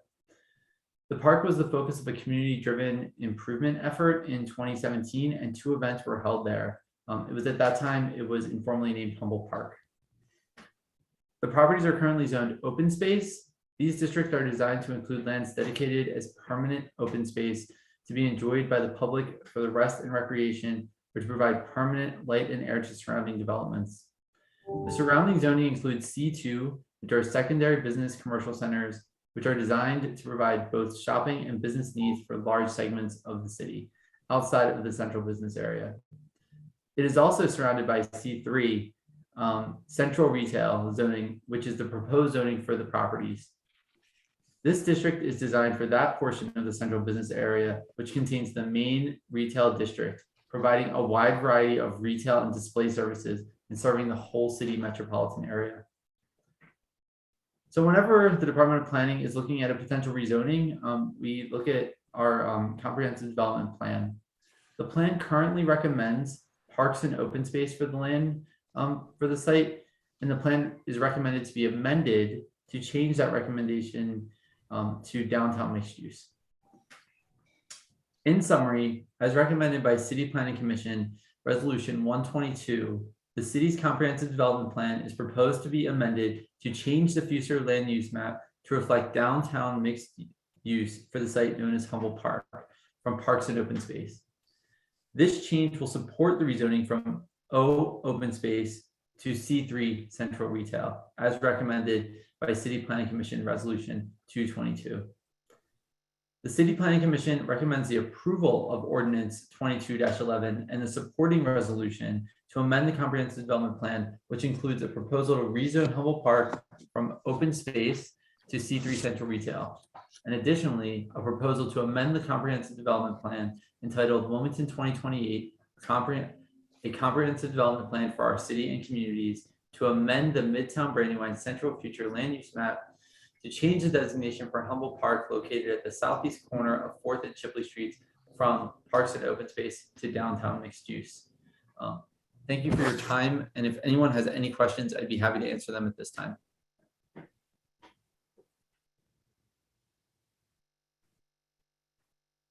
Councilmember Gray.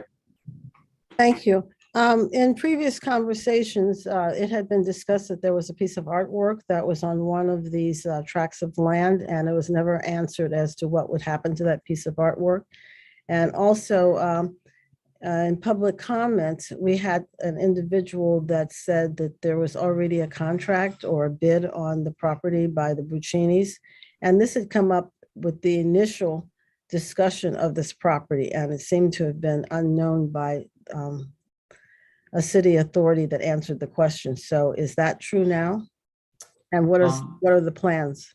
Yeah, so it's my understanding. So first, you had 2 questions. The first is that the piece of artwork, it's called Proa, and that is going to be moved down onto the riverfront, is my understanding. So that piece of art will continue to still have a place in our city. The second question is that, yes, there was an RFP process that was completed by the Real Estate and Housing Department. It's a separate process than this. And I believe that they're speaking before you this evening, but it was my understanding that the Puccini polling group was the only respondent to that public RFP process. So, and I believe it's for some apartments, but I don't have all the details, to be honest. Thank you. Mr. President, I have a communication for the clerk to read into the record. Clerk, please read that communication into the record. Thank you. June 7th, 2022. It's addressed to Councilwoman Cabrera regarding Humboldt Park. Delaware Technical Community College supports the city's current process to consider alternative uses of Humboldt Park in Wilmington, located at 4th and Shipley Street. Although directly adjacent to our Wilmington campus, our students don't currently use the park for recreation or as a place to study. There are several locations on our campus that they use frequently, such as our newly renovated Student Success Center, Learning Commons, or Courtyard. In addition, students also walk to the riverfront or patronize restaurants and stores on Market Street or in the Loma area adjacent to the campus. A final observation is that the park serves as a gathering space for the homeless population in that area of the city and presents concerns for the safety of students and staff who utilize 4th Street to access the Market Street businesses referenced above. Thank you for your consideration of Delaware Tech's position on this project. We sincerely value our relationship with Wilmington's leadership and the students and businesses we serve in the community. Sincerely, and it's signed by Mark T. Bernard, President. I move the communication be received, recorded, and filed. Second. It's been moved and seconded that the communication be received, recorded, and filed. On the question, all in favor signify by saying aye. Aye. Any opposed? I have to ask, what are we voting on? I'm sorry. That the communication be, Accepted? yes. Okay. Aye. Any opposed? Motion carried. Are there any comments from anyone on council? Seeing no hands raised. Mr. Is there President. anyone from the public? Yeah, go ahead. Thank you. Is there anyone from the public who would like to speak for this legislation? If so, please use the raise hand feature. Is there anyone from the public that would like to speak against this legislation? If so, please use the raise your hand feature.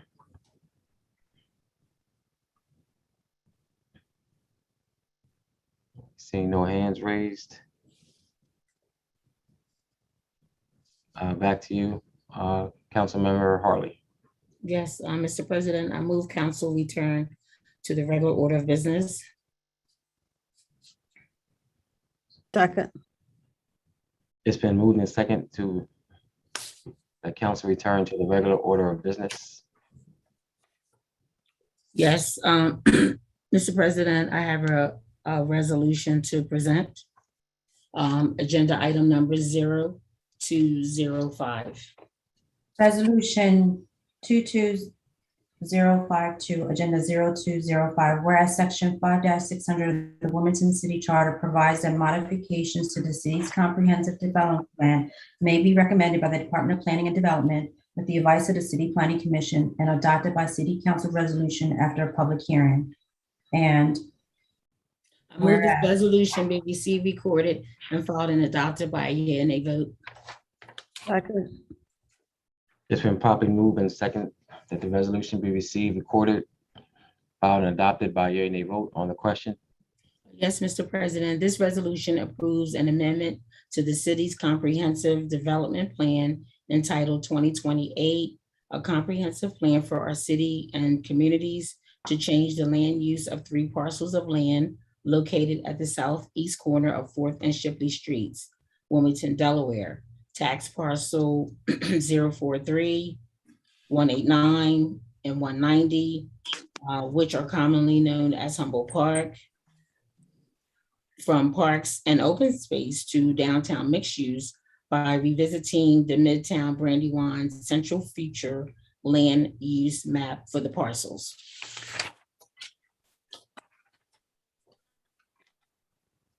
Thank you. Seeing no hands raised, council. Make sure. Clerk, please call for the roll. Councilwoman Gray. Present. I'm You sorry. like my new hopper? Excuse me, did you say present? Yes. Councilwoman Darby, No. Councilwoman Harley, Yes. Councilman Johnson, Yes. Councilman Field, Yes. Councilman Mills, Yes. Councilman Spadola, Yes. President Congo. No.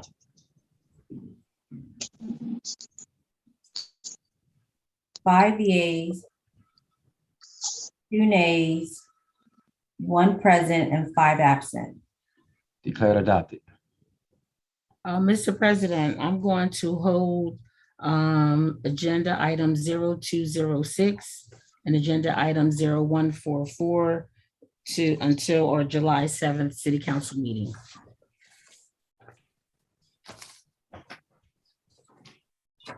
Okay, thank you. I think we have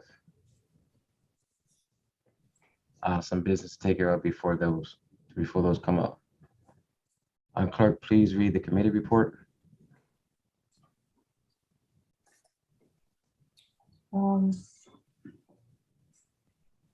President Congo, I think she can hold the committee report as well, since the ordinance is not being presented. Okay.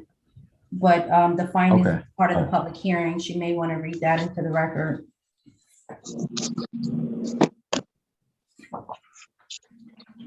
Did you just want to hold everything, Councilmember Harley? The committee, the findings, they can be read. I'm okay with that. Okay. Clerk, To the please read Honorable it. Ernest Trippy Congo and members of council from Elizabeth Powers, Senior Assistant City Solicitor, dated June 16th, regarding City Council's findings supporting the enactment of ordinance number 22011 to rezone 3 parcels of land located at southeast corner of 4th and Shipley Street, commonly known as Humboldt Park, from a zoning classification of O to zoning classification of C3. That's the findings, Councilwoman Harley. So the findings, let's see here.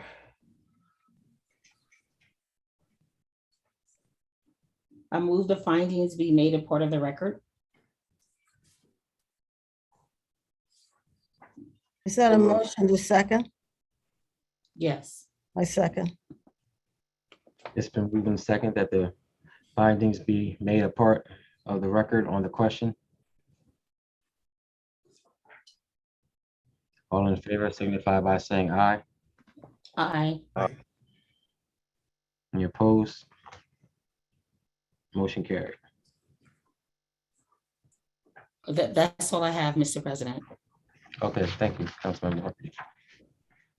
Councilmember Johnson, will you be presenting on behalf of Councilmember Fields?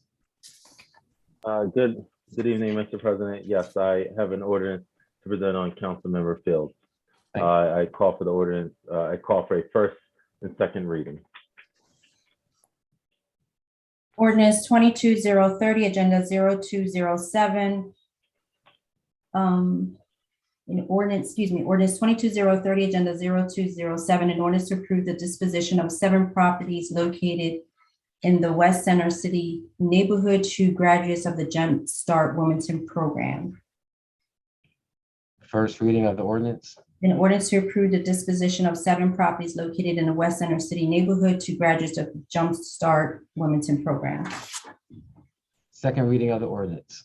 Mr. President, I move that be known as the first and second reading ordinance and refer it to the Finance and Economic Development Committee.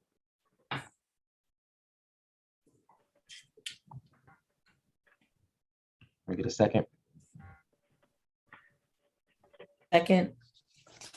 It's been properly moved and seconded that be known as the first and second reading of the ordinance and referred to the Finance and Economic Development Committee. Mr. President, Yes, Mr. President, I also have an ordinance to resolve to call for third and final reading. Ordinance 22-020, Agenda 0158, an ordinance to authorize and approve a contract between the City of Wilmington and Third Line, Inc. for monitoring and auditing services. Mr. President, I move that be known as the enacting clause of the ordinance and call for a yea/nay vote. Second. Been properly moved and seconded that be known as the enacting clause of the ordinance and called for a yea/nay vote on the question. This is a request by administration, well, the auditor's department specifically, for an upgrade to their software product. This was already included as part of this year's budget. It will be a 5-year contract for third line services. All right, thank you. Seeing no hands raised. Clerk, please call for the roll. Councilwoman Gray, Yes. Councilwoman Darby, Councilwoman Darby, Councilwoman Harley, Yes. Councilman Johnson, Yes. Councilman Field, Yes. Councilman Mills, Yes. Councilman Spadola, Councilman Spadola, President Congo. Yes. 6 yeas and 7 absent. Declared adopted. And finally, Mr. President, I have a resolution to present.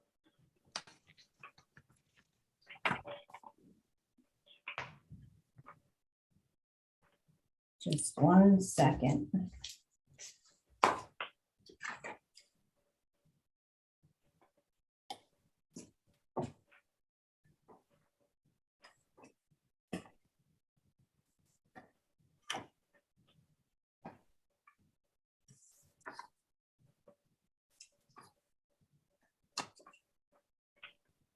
Resolution 22-053, Agenda 0208, whereas Senate Substitute Number 1 for Senate Bill Number 3 would amend Title 11 of Delaware Code, sets forth an application process to obtain a handgun qualified purchaser card that must be presented by individuals seeking to purchase or transfer ownership of a firearm.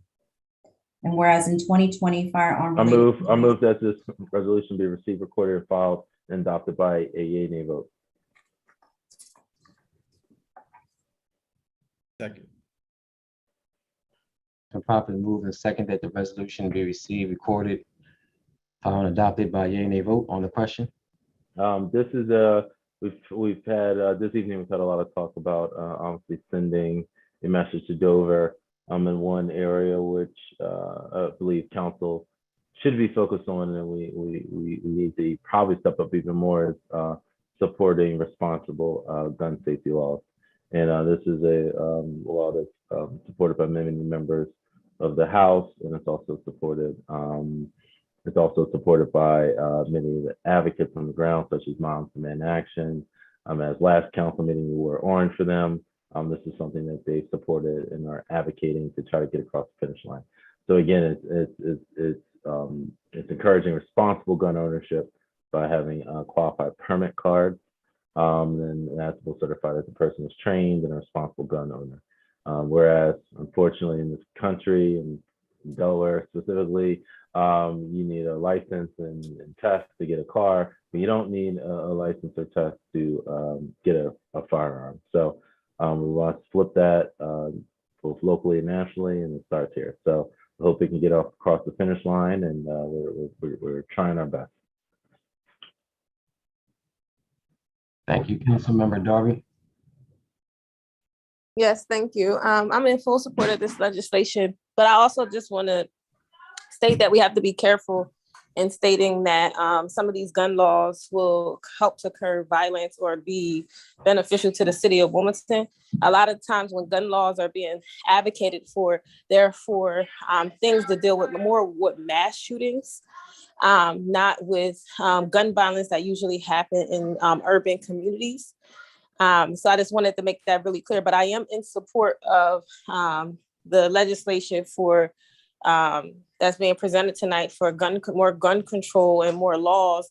But I don't want to say that it's going to help to curb violence or control the gun situation here in Wilmington. So that's what I just want to point out. Thank you. Councilmember Gray. Thank you, Mr. Chair. I'd like to be a co-sponsor of this legislation. I think any way that it makes it easier for us to track gun ownership will help us solve crimes. It may not, I don't think any one thing is going to stop crime and stop crimes with guns, but this will help the law enforcement to at least track the guns and track the ownership of the guns. Thank you.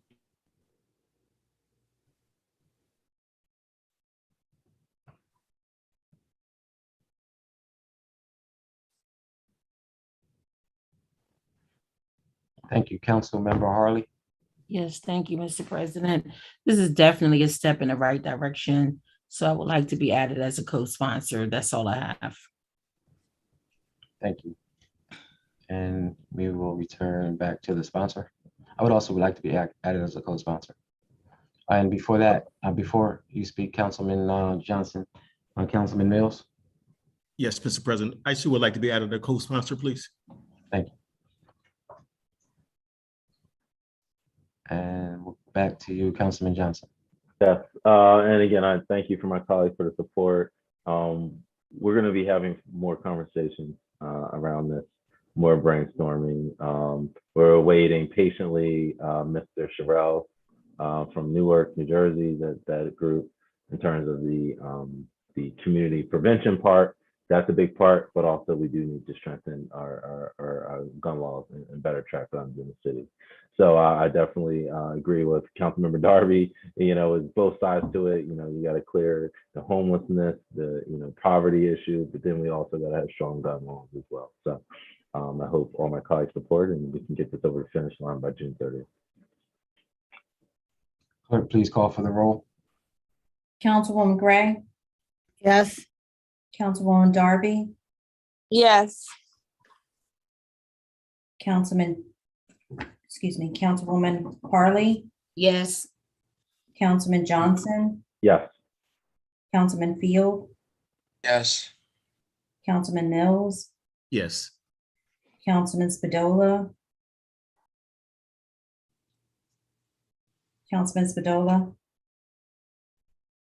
President Congo. Yes. 7 yeas and 6 absent. 7 yeas and 6 absent. Declared adopted. That concludes my business tonight, Mr. President. Thank you. Okay, thank you. Councilmember Field. Nothing tonight, Mr. President. Thank you. Councilmember Mills. Nothing tonight, Mr. President. Thank you. Councilmember Spadola. All right. This time we will move to petitions and communications, starting with our Councilmember Gray. Thank you, Mr. President. I just want to say to the community that the PAL Center on Market Street is doing a phenomenal job with our youth and with programs, and they just dedicated a playground. And if you haven't seen it, visit it. It's directly across the street from the PAL Center. They have all new play equipment. It's really great, and it's wonderful how quickly they took care of this project. Also, there have been a lot of resolutions tonight going down to the General Assembly, and you as constituents and citizens of the city, if you agree with these, you need to contact your legislators and discuss with them your support of any of these, some of these, and if you disagree with them, you can do the same thing. But I just want you to become active. We can't do this by ourselves. Other than that, be safe, enjoy this great weather, and good night. Thank you. Thank you. Thank you, Councilmember Darby. Nothing for tonight. Thank you, Councilmember Harley. I don't have anything new to share other than to encourage everyone to check out the Clifford Brown Jazz Fest. They're doing some different things this year. They having these after parties. So there's a list of venues that are doing the after party starting at 10 o'clock. The Wilmington Library, they're there every night. So they're there every night in addition to some of the other venues, Nomads, Le Cave, etc. And I just wanted to encourage everyone to go out. I'm sure it's going to be a great time for everyone. Thank you. Thank you, Councilmember Johnson. Among many events in the city, there is the St. Anthony's Italian Festival, which is at 19 DuPont Street. It runs through Sunday to 6 p.m. So please come out. I know many of you have already gone out. It's back after a 2-year hiatus. It's a joyous time for our city. So please come out and support, as well as support the St. Anthony's Feast procession on Sunday as well. We'll look forward to seeing everyone there. Thank you, Councilman Field. Yes. One of my goals is to keep my constituents highly informed on any issues that come up that may affect them. And every 2 months, I put out a newsletter to residents in my district, but anybody else could read it too, just on the 10 or 15 most important issues that come up in that period. And I mail it out by either email or put it in the regular mail. And if somebody would like to be added, please send me a text at 302-530-6626. Thanks. Thank you, Councilman Mills. Nothing tonight, Mr. President, other than encouraging the community to stay safe. Thank you. Not sure if Councilman Spadola is back on. If not, I just want to thank everyone who has, again, joined us from the community virtually. I want to thank our staff for a job well done this evening and throughout this entire session. Thanks to the community again. I know this is a long meeting, but thank you for hanging in there with us and being a part of legislation that we are trying to improve our community with.